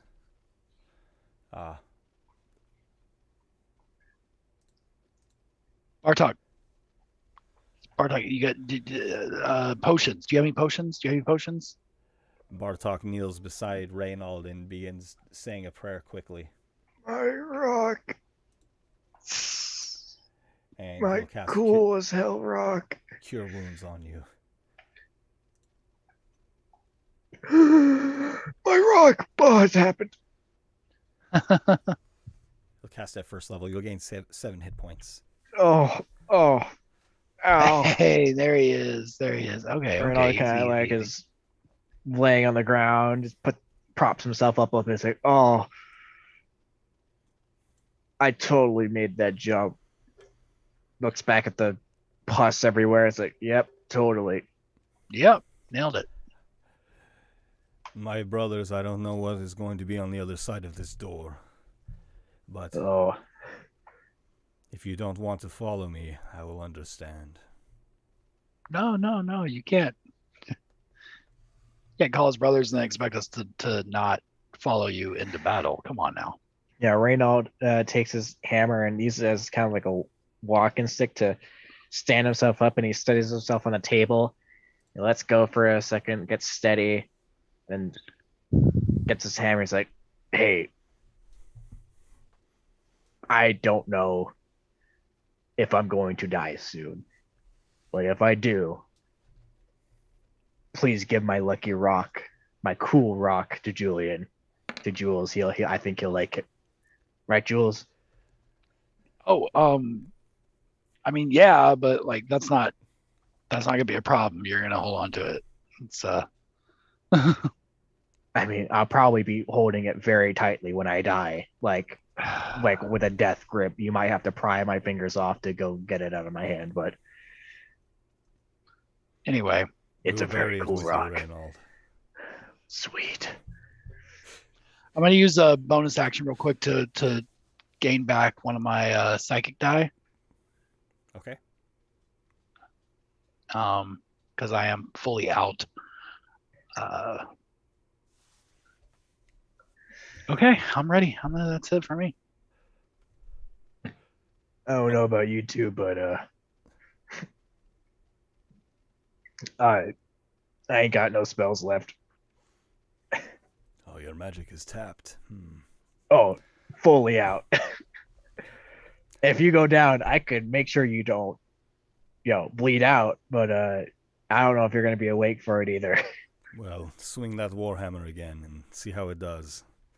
Yeah, I think we'll be okay. And let's take a brief reprieve there, and we'll reconvene at 8 o'clock at the bottom of the hour, and then the adventure will continue. Sounds good.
Like Genshin Impact, I saw. He does a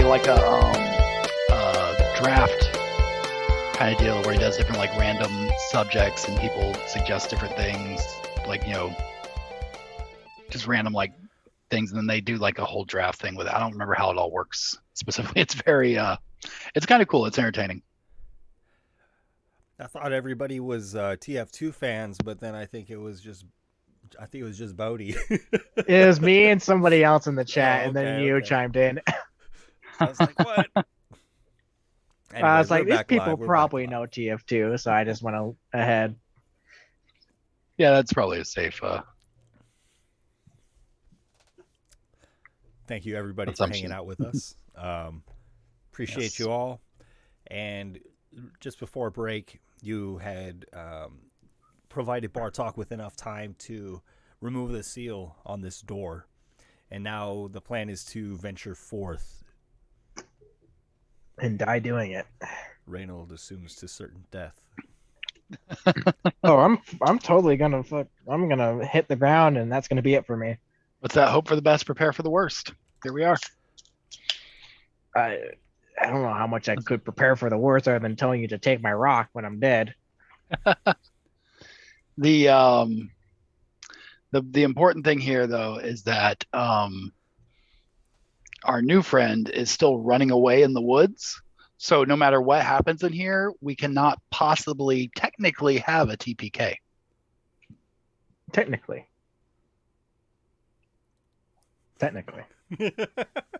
Ah, gotcha there, Mr. Dungeon Master. Yeah. Not a second time. No. Oh my goodness. He's like, oh wait, those Luxodon were both it's a level 20 wizard and a level 20 fighter. Yeah, that's your CR rating 14. They murdered him immediately. Oh my goodness. You think I'm so very cruel. You're trying to kill us, man. Only when only when we have it coming, though. So it's fine. Well, which is most of the time, honestly. Nonetheless, the door is before you. Bartok, it's what's on the other side of this door? I think we'll find Surgug alone with who knows what.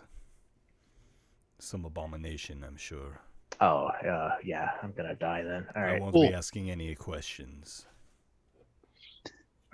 Any chance we could just like hang out here for an hour before we go in here? Yeah, you think we got time? I think more of those creatures would come after Yeah, us. yeah, You've held yeah, so no. many back already. Of course. Just would be great if we could sit down for a minute, but it's cool. Let's do it. Let's just get this going. And I'm holding some magic in reserve. Oh, good. I will admit to you. No, you're gonna need it. That's good. It's good. Hold on to that until we really need it. Okay, I feel guilty because Reynold, you're in such bad shape. Look, it's fine. I'm a healer myself. I understand completely. I must eliminate Surgug. You know this. Yeah. Of course. Wait, we're killing him? I will Or kill trying him to. as fast as I can. Okay. All right. Good to know that we're not kind of saving. figured We're that was killing. the vibe. If he has done this to our people already and has gone this far, I don't think there will be any turning him back. Okay. It's good to be clear, though. All right. Well, I've got nothing I can do to prepare for anything. So I mean, I got cantrips. I could put light on somebody. Anybody want a light on their stick? No? All right. no, I feel like that's just a target. And it's been at least mostly lit in here.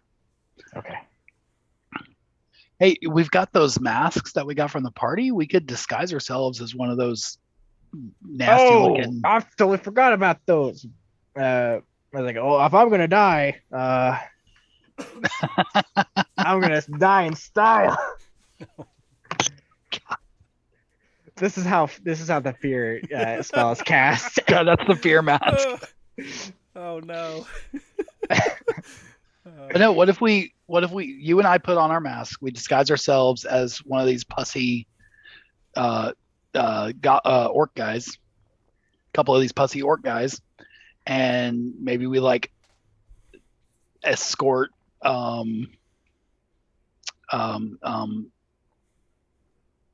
my god, who is this guy that's standing next to us? Bartok. Bartok. Sorry. Bartok. Your brother. Yes, of course.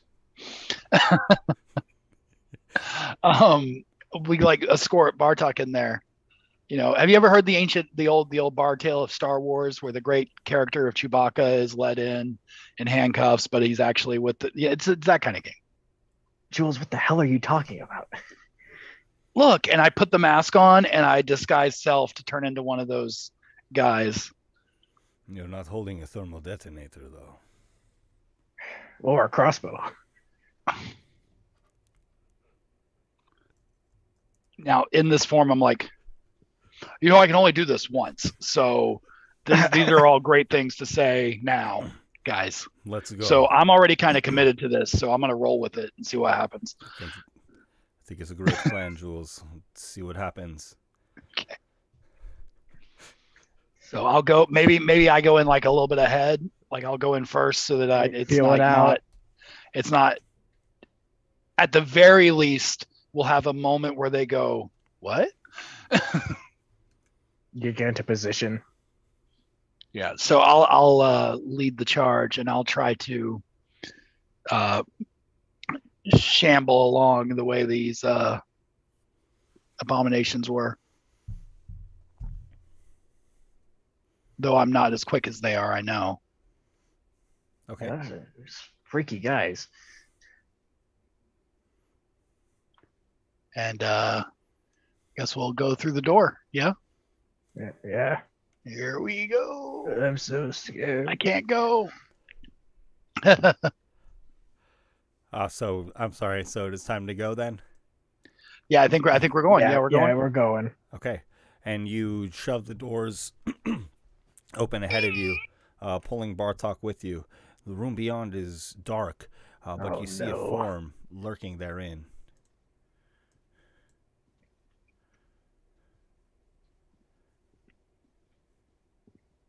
This isn't good. And I'm sorry, I have my token on the wrong layer. One moment.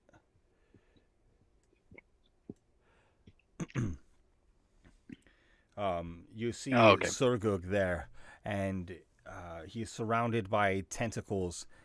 They're all forming around him, formed in the shape of a throne.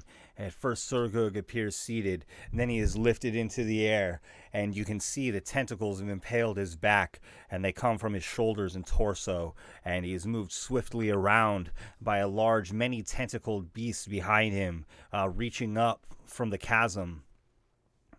And it is quite dark in here. I want to find out which one of your tokens has sight here and kind of disable that. I got 60 foot of dark vision. I think then that would make you the culprit. Oh, I also have you emitting bright light.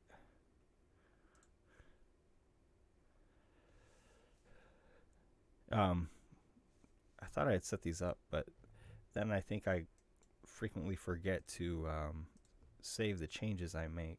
Yeah. So, a lot of good that does. Oh, have you guys lost your vision pretty much? Yeah. I'm in darkness now.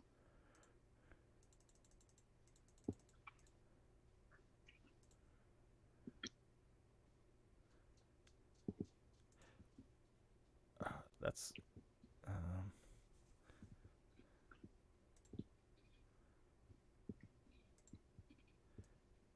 So, sorry, if I give you only 10 feet of low light vision, or bright,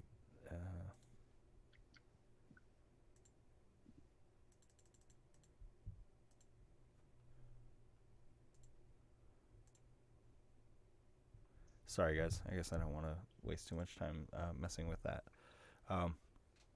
So, nonetheless, in the darkness, here is Surgug suspended by these tentacles. If you guys would, please roll initiative. Right. Oh no. Ooh. I'm not gonna get a chance to act. I rolled a big old 6.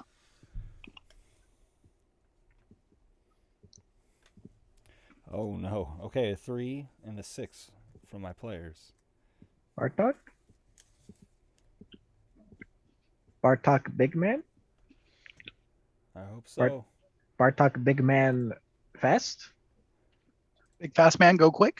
Big Fast Man Go Quick? Kill car? Nope. No, big fast Oh. man, slow. Big Fast Man. Big Man not fast. Big Man slow. With a 5. Damn. Bartok Wah, no see. wah, wah. It's pretty bad. The enemy rolled a 12 initiative and gets to go first. Yeah, not the greatest.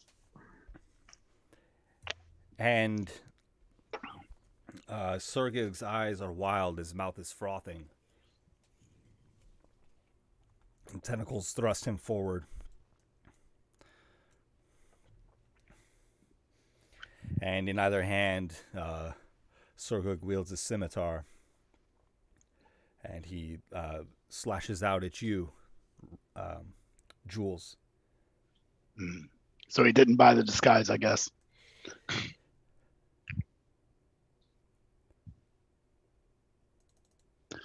It's okay. I didn't expect it to work really either.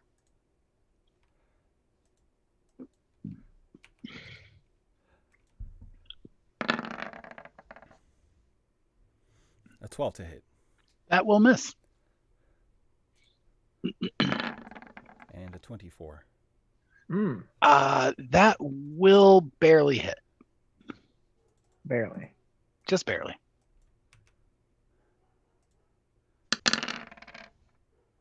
And, not good rolls. See, I told You'll you, take just barely. 7 damage. Woo! That could have been real ugly. That could have been death. Yeah. Yeah, we're going to need to make fast work of this guy.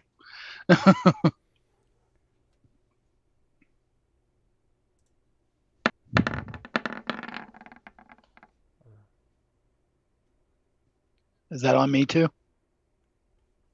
I'm sorry. I hit the wrong thing here. Oh, okay. My apologies.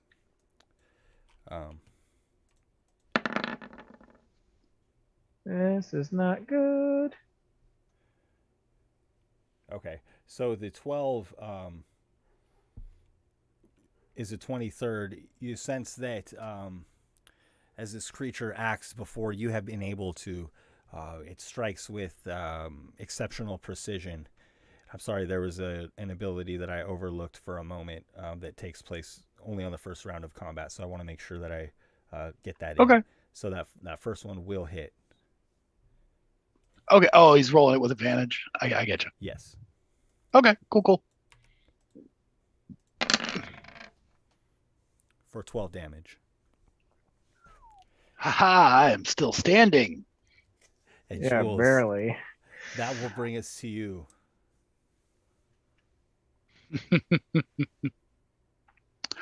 Jules,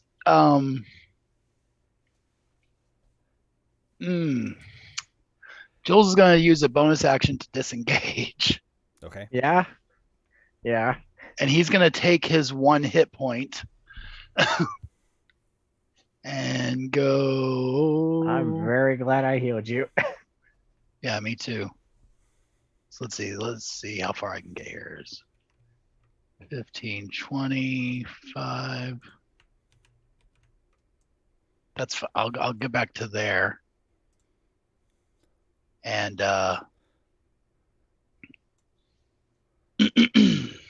okay. There's nobody on there with him. Okay, I'm gonna hold a psychic blade until he's engaged in combat with one of my allies. Okay. Yeah. And you see as you move deeper into the room, just a large supply room of sorts behind you. Okay. And Bartok raises his long sword, rushes forward, clutching it in both hands.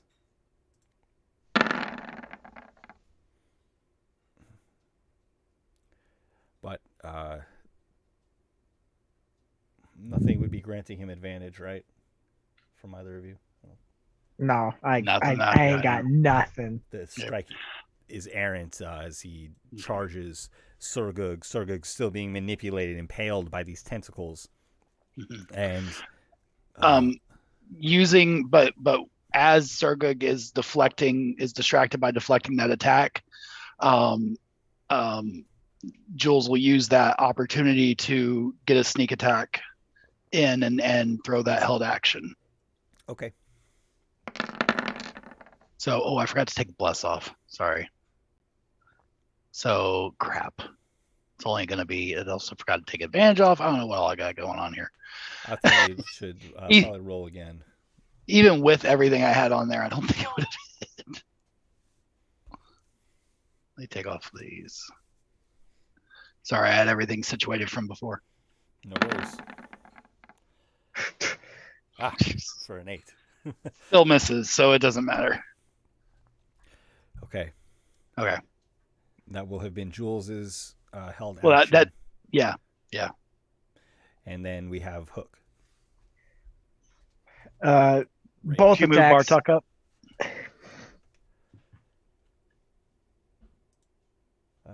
That's strange. I have moved him on my screen, and it is. He has not moved yet on yours. I don't want to refresh yet because I have a bunch of sheets open. No, that's okay. But if he doesn't move shortly. Is that just on my screen? Maybe I need to refresh. No, I have a player screen open, and he's not moved there either. Let me try to move him a couple places. What if I move Surgug? Okay, Yeah, Surgug moved. Yeah. Okay, we'll just move forward. Just I have we'll figure it out. Diagonal to. Okay. Theater of the mind. We got it. Maybe I can drag a new one here. Now he's just permanently fresh gone. Bartok. There we go. Hey, there we are. Problem solving. And sorry, go ahead then, Reynold. Thanks. All right, Reynold is going to look at both of his brothers missing wildly, and that this Surgud, who has been vastly changed, is going to shimmy along. He's like, oh, wait, excuse me. All right, here we go. And he's going to look Surgud right in the eyes, and he's going to pull his mask down, and his eyes is going to be really accentuated. And he's going to cast fear on Surgud. So he will have to make a wisdom saving throw. I don't know what the DC is because if it's a magic item. My saving throw is 14 for spells that I would cast. 18 to save. He saves. I assume that was an action. Yes. Well, Reno just puts the mask on, looks at it, puts it away, and is kind of like looks at it. Surga's like, "Hi, how you doing?" And that's gonna be his turn. Damn, that's an ugly mask. Yeah, we don't need that anymore. Reynold, after you is Surgug. Held by these tentacles. Surgug strikes out with the scimitars. It's scimitars at this point. Nothing more than an animated corpse, perhaps. And first it strikes at Bartok. And again.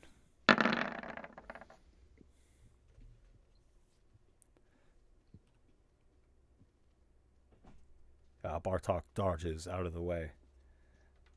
And that brings us to Jules.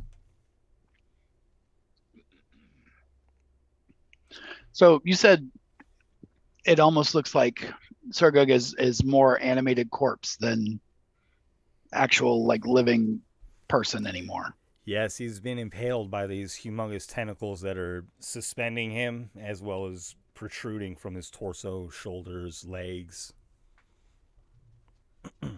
Merely being used as a weapon by this creature at this point.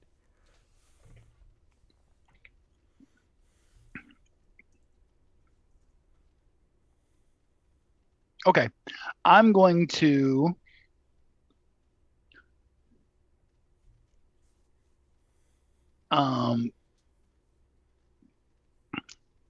throw my I'm just going to go ahead and throw a psychic blade at Sergug. So, so close. 25 to hit. Hits. Please. Okay. You're the only damage dealer. So 10 psychic damage, 3 from the sneak attack. Not a great roll at all. And as a test here, I want to just see something. I'm going to use my bonus action.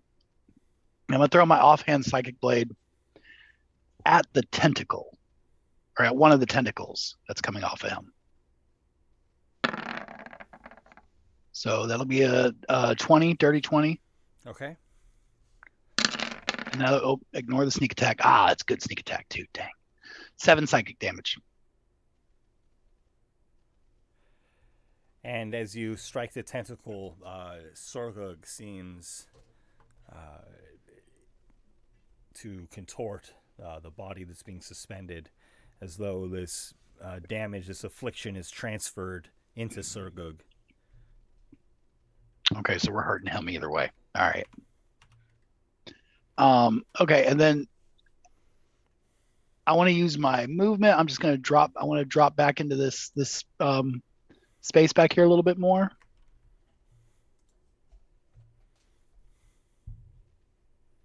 Okay. And you said this looks like it's like a storage. Yes, you see a small shelf packed with books, and there's a spell book open upon the top of it. You would recognize the spell book anywhere, and there are some what appear to be potions or liquids in different vials on another shelf, and a couple of barrels. Do any of them look like that I would recognize to be healing potions? Oh yes, a healing potion is easy to distinguish. You would notice it, I think, by its red color. Okay. It's likely a healing potion. Okay, well, I've already done everything I can this round, so I'm just gonna stay right there for now. Okay. Yeah, I would have you easily see one there. Okay.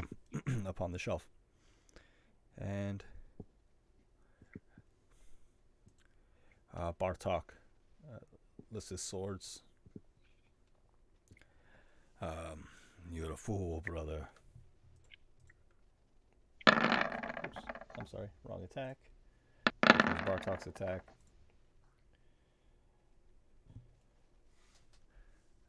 But Bartok's long sword flies over the head of Sergug and merely chops off a small auxiliary tentacle, seeming to do next to no harm. And Reynald, you're up. So the massive tentacles that Jules hurt, was it attached to his body, or is the big red mass here on the mat that he... I think Jules had said it was a tentacle attached to him. So I pictured one of the larger ones. And it stems from that mass. And there are many of them coming from that mass, manipulating his body.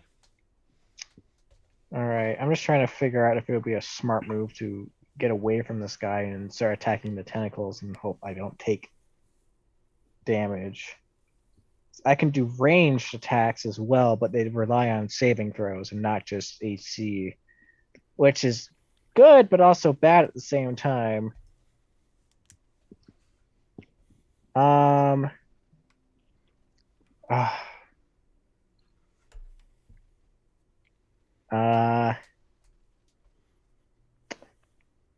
Yeah, I'm just gonna stay where I'm at right now currently. Reynold is gonna square up for likely his last few swings that he's gonna get in, and he's gonna take one hand and is gonna go swing at Sir Good's face and see if he can manage to chip it in any way. A 18 Hits. that'll do 4 bludgeoning damage, and he's gonna use War Priest. He's got one of those left. I'm gonna use a bonus action to swing again on the offhand, or not offhand, same hand, for a 20 to hit. Hits. For 5 bludgeoning damage. Okay. After that, he's gonna sit there, shield at the ready, and he's gonna hope that things go okay, and that's gonna be his turn. I hit the. We're kicking your cord, bro. I know. I'm fixing it. And before you, Surgug is lifted and suspended, and the tentacles move his arms violently and quickly.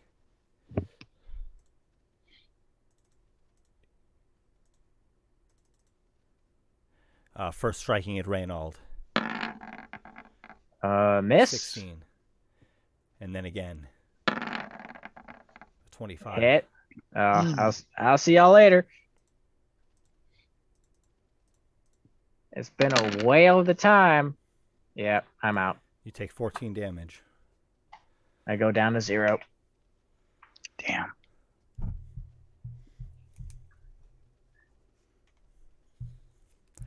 And the tentacles pass through Surgug, impaling him further. And they begin to wrap around the leg of Reynold.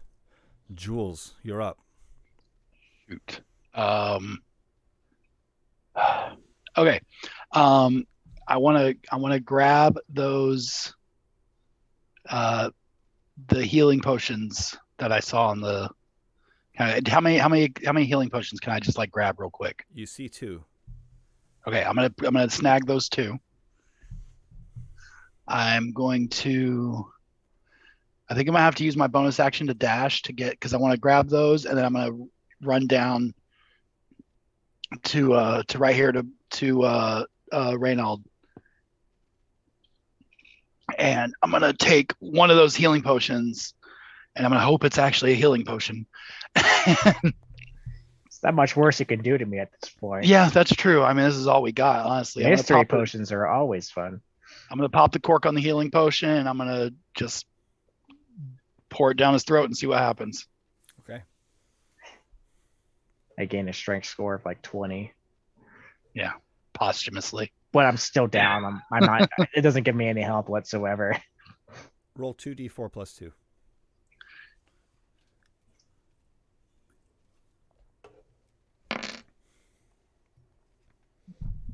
Okay, so that'll be 4, so 6. Okay, you'll gain 6 damage. Or, excuse me. As I started saying my it, death saving throw. I was thinking, I should have said he'll take 6 damage as a joke first, and then it just morphed itself into that. No, pardon me. You gain 6. So wrong. Reynold wakes up like, what did you do? This isn't a healing potion. Oh goodness. Okay, and so that was it was like 35 feet, probably 40 to do that and back.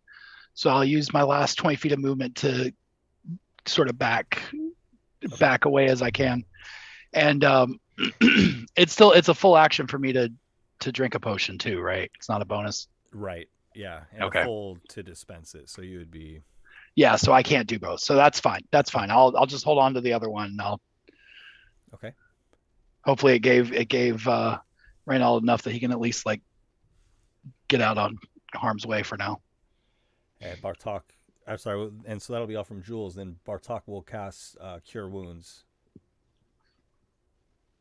I have friends. They care about me. Only gained 4 hit points from that, but it should help a bit. And excuse me. Bartok seems to be trying to summon some inner strength, the power of Anhora, but this temple has been so corrupted, he is unable to draw upon this strength that he desires. Reynald, though, it will be your turn. Who was drawing strength? Was it Surgood or was it Bartok? Bartok seemed to be trying to draw upon some innate power, but the temple is so corrupted he's unable to do so. Would I able to give him help on that if I made a religion check?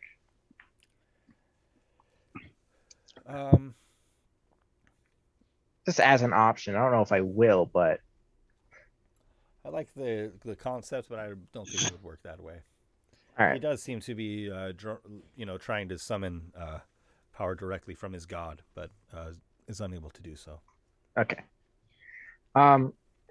Reynald getting mystery potion thrown down his throat and being healed by Bartok is gonna stand back up and use half his movement. What's half of 25? Is it just like 10 or something? Yes. So he's gonna stand up and grab his things again. God.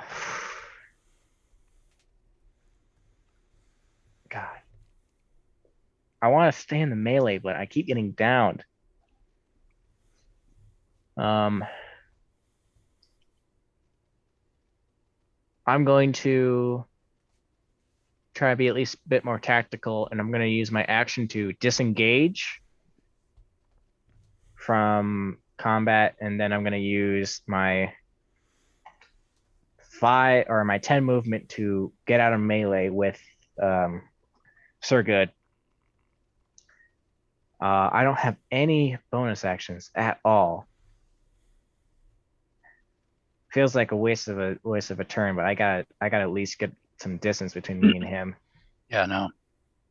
I don't feel like I have any range stuff that's just a normal weapon. Oh, I do actually. Huh.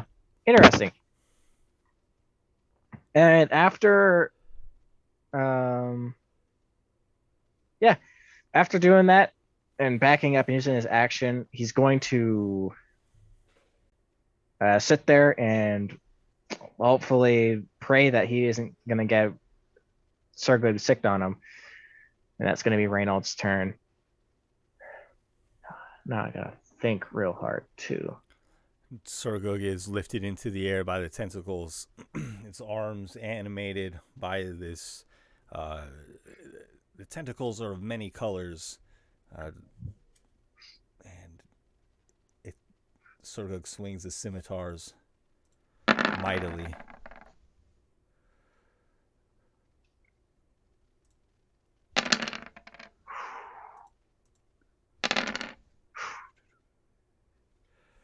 And Bartok falls in agony. Ah, crap. You see the light leave his eyes. Is he dead? His eyes just closed, so the light is gone. That's all. I'm sorry. You're right. That was too dramatic. And save that for the failed death saves. The tentacles whip Surgood around, and suddenly he hovers above you in the air. Its head just suspended there, attached by a neck with no strength in it. And Jules, go ahead. Oh yeah, let me just go ahead. Yep. Yeah, please go ahead and help me. I have 1 hit point. Yeah, I'm not doing great either. We're in a tight spot. Okay. I've got this heal potion on me, but honestly, it's not gonna give me enough. Like if he hits me, I'll still go down. So that's gonna be a waste of.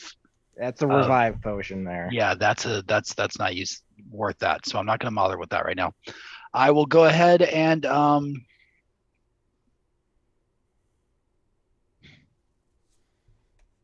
yeah, I guess I'll throw a psychic blade at him. Do I want to do a steady aim? Or am I going to try for both? No, I'm not going to do the steady aim. I'm just going to throw the psychic blade regular.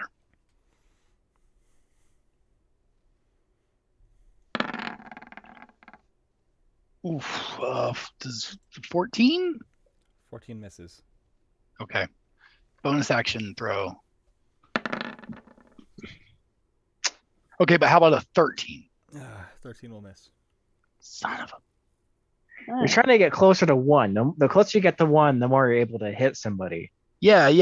We're doing like THAC0, right? You got to subtract it off of. Yeah, it's kind of like golf rules in a weird sense. The closer to the 1 you can get, the better. I'm afraid not. I'm gonna back into this storage room again and Okay. cower in fear. Actually, no. I'm not gonna do that. I am going to move, but I'm gonna move back around this way. Yeah. Okay. You're next to Bartok on the opposite side of this creature from Reynold. And Reynold, that brings us to you. Oh boy. Oh boy. Well, I mean, I gotta, do something here. So Reynolds gonna pick up his Warhammer again. It's like, this is a bad fight. He's gonna kind of jump and try to swing for him. Utterly fails. Misses miserably. He's gonna use this last thing of War Priest, and he's gonna jump back up and try to hit him again with his Warhammer. 10. Still not gonna do it. He's gonna fall down. He's just kind of like dejectedly up at Circus, like, please just don't take my cool rock. And that's just gonna be probably Reynolds' last turn.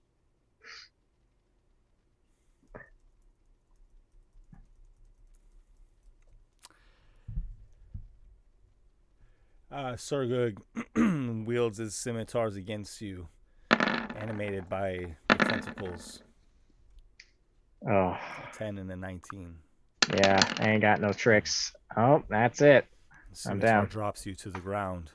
Oh my god, my rock! Surgug is wheeled around by these massive tentacles, and suddenly is before you, Jules. Hey.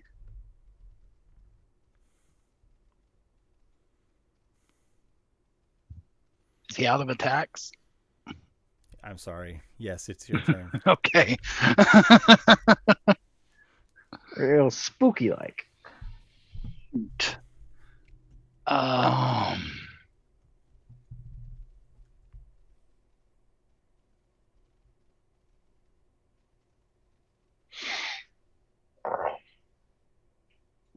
Everybody's thinking of what to do except for me, because I'm dead. This is why I don't play non-casters. I got no tricks.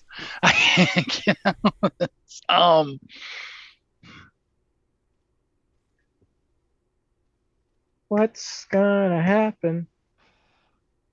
Let's find out.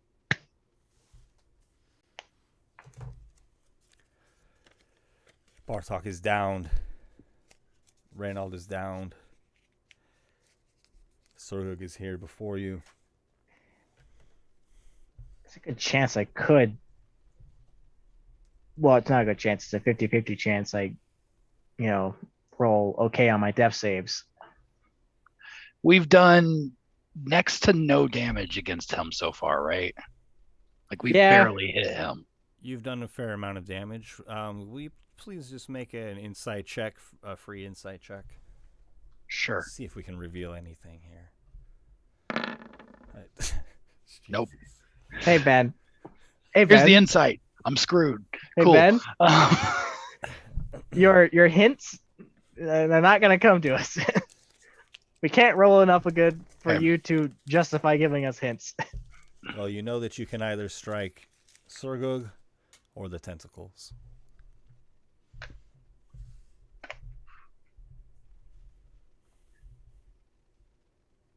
But as you think back over the battle, Surgug has been hit several times. Yeah. Okay, I got no other way. To hell with it. Die a hero, I guess. I'm gonna square right up at Sergug. I'm just gonna take a steady aim shot to the face for him. I'm just gonna leave myself standing here and let's see what happens. It's literally all gonna come down to the next couple rolls. Give me that crit. Damn it. Not a crit, hits. but a hit. Okay, with sneak attack. Ain't bad. 8 and 8, so 16 damage total. Sorga cries out in agony. 16 is the money number. And tentacles are now holding a lifeless, energyless body. Slides off of them, slain. Fire! Okay, I'm going. Fire! Are the tentacles themselves still active? Like, are we still in? Tentacles are flying about, flailing madly. Okay. They seem to be in pain themselves, retracting somewhat for the moment. And we will leave initiative, although you do sense the threat of danger from these tentacles. However, they recoil in pain and seem to be trying to regain their faculties. Yes. Gotcha. Okay, so I am going to, at the second that I know I can make a run, I'm going to sprint over to Reynald. I'm going to dump this next potion down his throat. As he's coming to, I'm already running back into the storage room. I'm going to yell back behind Reynald, be like, "Quit dying and go check on Garth." And I'm gonna run into the storage room, and I'm gonna start digging through and trying to find any more healing potions or or kits or anything else in there that can get us to a point of survivability. All right. So how much damage do I take, Ben, from the mystery potion? Yeah, was As this the I killer swallow one? glass. You'll regain 2d4 plus 2 hit points. Okay. Roll them. Hey, better than last time. 8. 8 hit points. Reynold, Marok, what's going on? I see Jules yelling at him. He doesn't know what he just said. Oh. Reynold gets up and runs on over and slides on his knees to Bartok and slams his hand on his chest and casts Spare the Dying on him. Okay. Jules, you find one more vial. You're not sure what this potion would be, but it looks nice. If you might want to grab it, and you do see an exquisite-looking spell book. Other than that, you don't find much of use. Okay, I'll definitely in your quick search. Okay, I'll grab the spell book, definitely. I'll grab that mystery potion, and then I'm gonna come back out, and I see that Reynald is at least stabilized Bartok for now. What are the tentacles doing at this point? Are they threatening at all? Or are they still just retracting? Or as you come out of the supply room, the tentacles retract and seem to refocus, taking this brief moment, and they move forward, poised as if to strike you, Jules. Wow. Sorry, I just want to say while you're getting murdered over there, I'm trying to drag Bartok's body out of the room to get away from the tentacles. So, okay, thank you. Okay, I'm going to. I don't know what else to do aside from just I'm going to make a sprint for the door, and try to get out before the tentacles can get to me. Okay, please make a dexterity saving throw. Okay. Not mean to do that with advantage, but they were the same anyway. 20. Okay. Dirty 20. And tentacles begin darting around you, and they snake across your leg, but you're able to dodge them and make your way out of the room with Bartok and with Reynold pulling Bartok. Yeah. And you Once escape. Once I feel like we're in some relative safety, I want to try and perform a medicine check to bring. I don't have a healer's kit or anything like that, but I am trained in medicine. I'm proficient in it. I want to try and at least get Bartok to maybe a hit point or something like that. I don't know if it's going to work out as well. I can give it my best. I've already stabilized him via magic. I don't know what else I could do with straight up medicine check, but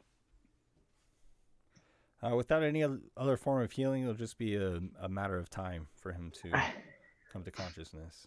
All right. In that case, I'm gonna shoulder his weight because I know Jules is a big, strong man, but he's got more things to focus on. And Jules and Reynold is going to, shoulder men, like firemen carry somebody over his shoulders, and he's gonna walk out of the building with his warhammer, his shield holster, but his warhammer in one hand, ready to, he's keeping an eye out, trying to get us out of here. And as you, I assume, slam the doors shut behind you, you see the tentacles begin to retract into the hole in the chamber you had just left after slaying Surgug. And as you come into this private ceremonial room of sorts, you see down the hall the storm cloud dissipating, the tentacles leaving the broken statue of Anhur, and the orcs in that room fall to their knees, clutching at their sides and stomachs, and the glowing green of the temple begins to recede a bit, restoring to its normal color, which is a slightly paler green. Does it look as if the people that were affected before, that have like pus and like they're like very sickly green, are recovering immediately? Or is that something that's going to like take some time for it to like smooth over? As you look into the auxiliary chamber here, Bartok begins coughing. These people seem quite ill. Bartok comes to. What happened? Oh, Bartok. Oh, thank God, you're alive. Did I kill Surgug? You did. He's dead. Yes. You did. He at the same time as he struck you down, you came around with the killing blow. Yeah, your death throw took him out. It was amazing. It was an incredible thing to witness. Yeah, you totally like cut his neck open. Very good. Thank you, yes. my brothers. I will claim my rightful place now. Stand me up here. All right. I let him off my shoulders, and I just like. Yeah, I help him get his balance and stuff.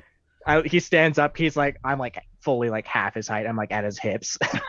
I'm like, okay, whew. Man, I know I'm a dwarf, but you are heavy. And the three of you stride into the main ritual chamber together, and Surgug begins to address. Surgug, he's alive. Oh God! Ah! Damn it! Bartok begins to address his Orcan brethren, and there are long conversations had, but Bartok is insistent that the two of you be welcomed and accepted here, and that you will. He tells his he tells the tribe that you will be serving as his advisors. Reynold sheds a tear. I'm so happy. Pull yourself together. I've just never been fully accepted by like an orc tribe before. It's beautiful. I probably shouldn't be wiping my eyes. If you don't stop crying, you're gonna get unaccepted. Knock it off. I'll kill you all. There you go. There it is. Yeah. I've eaten wolves bear in the forest. Okay, don't oversell it though. Don't okay, oversell all right. There you go. All right. That's good. We're all convinced.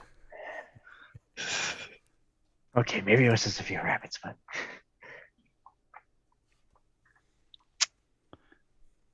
well, I gotta talk to you one of these days about stopping talking like 2 sentences earlier. I'm very hurt.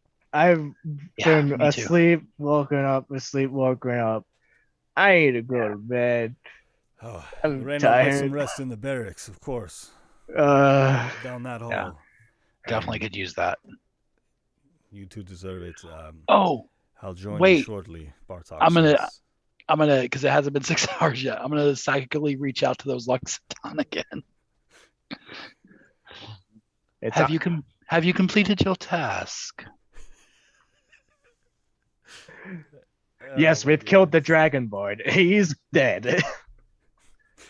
And they can respawn, right? Yes, they Yeah. can respond.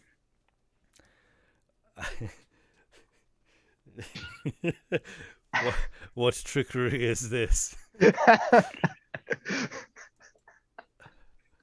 Hmm. Sounds like you failed. Well, time's up. No boon for you. Leave the Dragonborn alone. Goodbye. And I end the connection. You'll always be playing with people all the time. Man gains the ability to speak into people's mind, and he starts playing God. It's only me, only Bahamut. It's me, only when Unhor. it's for the greater good. It's not my fault if being their god is the easiest way to convince them that it's me. It's me, your good pal on the sky. What's up? You want some powers? Go chase this dude around in the forest for a little bit. Don't question it, just do it. It's fine. It's fine, just do it. And the haunting thrum of the temple subsides, and there's a sense of peace as the orcs seem to regain their senses. However, a number of them are quite ill, and they also seek sleep in the barracks. You can take rest here if you like. They have Yes. provisions and a place for you to sleep. I would help you guys, but I don't have anything to do that right now. Very much like to rest. Hey, next thing in the morning, if any of you guys are still afflicted by this weird disease type thing, I can try and cast a spell and see if it would help. But I'm gonna crash. And he just walks and just flops into a bed and he's out.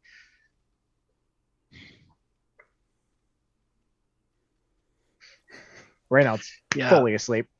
Jules goes in there and is the same way. He's like, oh, I absolutely cannot wait a single second to fall asleep. And then he meticulously takes off and folds up all of his clothes and puts them away and like uses his fingers and like brushes out his hair and I can't wait a little reflective surface. And he actually takes Reynolds' shield and like uses the reflection off of it and like picks the food out of his teeth and goes through his whole routine and goes to bed an hour and a half later.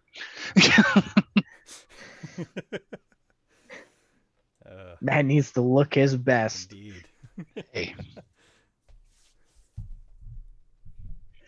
Well, that was bad. Yeah. Almost very bad. Probably should not have cast Bless there at the end and saved it for some healing. Might have gone a little bit smoother. No, I got where you were coming from with it though, and it did work out. It was. I thought it was gonna be like a horror type situation where Ben was gonna throw like tons of monsters at us, like 8, 9, 10 total. Yeah. So I was like, Bless makes total sense here. I thought it was gonna be like a what was that game? Gauntlet. Like a spawn point deck there that would just keep coming from. Ben's like, you see them materialize out of the air, and then they turn to gold coins. There's a weird stack of bones that they just keep walking out of. He's like, maybe if you hit the bones, you guys mean stop spawning. While Bartok was doing his ritual? Yeah. It felt like you were setting that up. Yeah, that's kind of what I was going for, and then it became so dangerous when Bodhi was taken down, and then we're also a little bit, we're just short one player, and I felt like I had kind of achieved. Speaking of which, did he make it back to the barracks with us? Did he manage to loop back around? Relgil was. I think you might have to wait until the morning to find out. And the adventure will continue. Okay. We'll pick this up next week. He survived in the Feywild. He'll be fine in That's- normal wilderness. That was Jules' last thought before he goes to sleep. He like was all sad when he lays down. He's like, "Oh crap, did Ray?" Yeah, that's fine. Oh, and so next week we're gonna take off, and then we'll resume playing on. Let's see, what do we have here? Everybody The look at your 11th of calendar. April. Everybody look at your calendar on your computer real quick. Super quick. I beat you to that.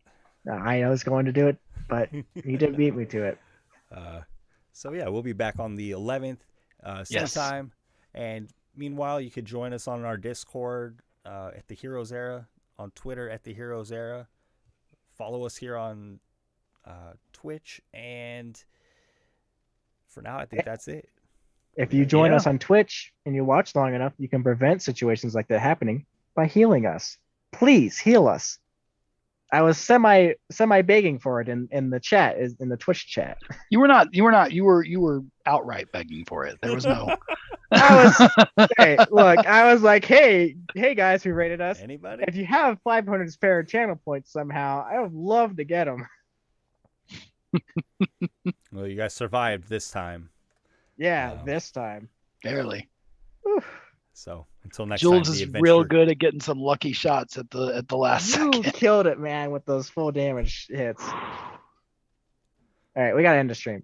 I have to do my plug, guys. I'm sorry. I interrupted your flow. We can't keep going. The adventure. That was you. That was you this time. Goodness. Okay. It never ends. I'm done. I'm gonna mute myself. All right, everybody.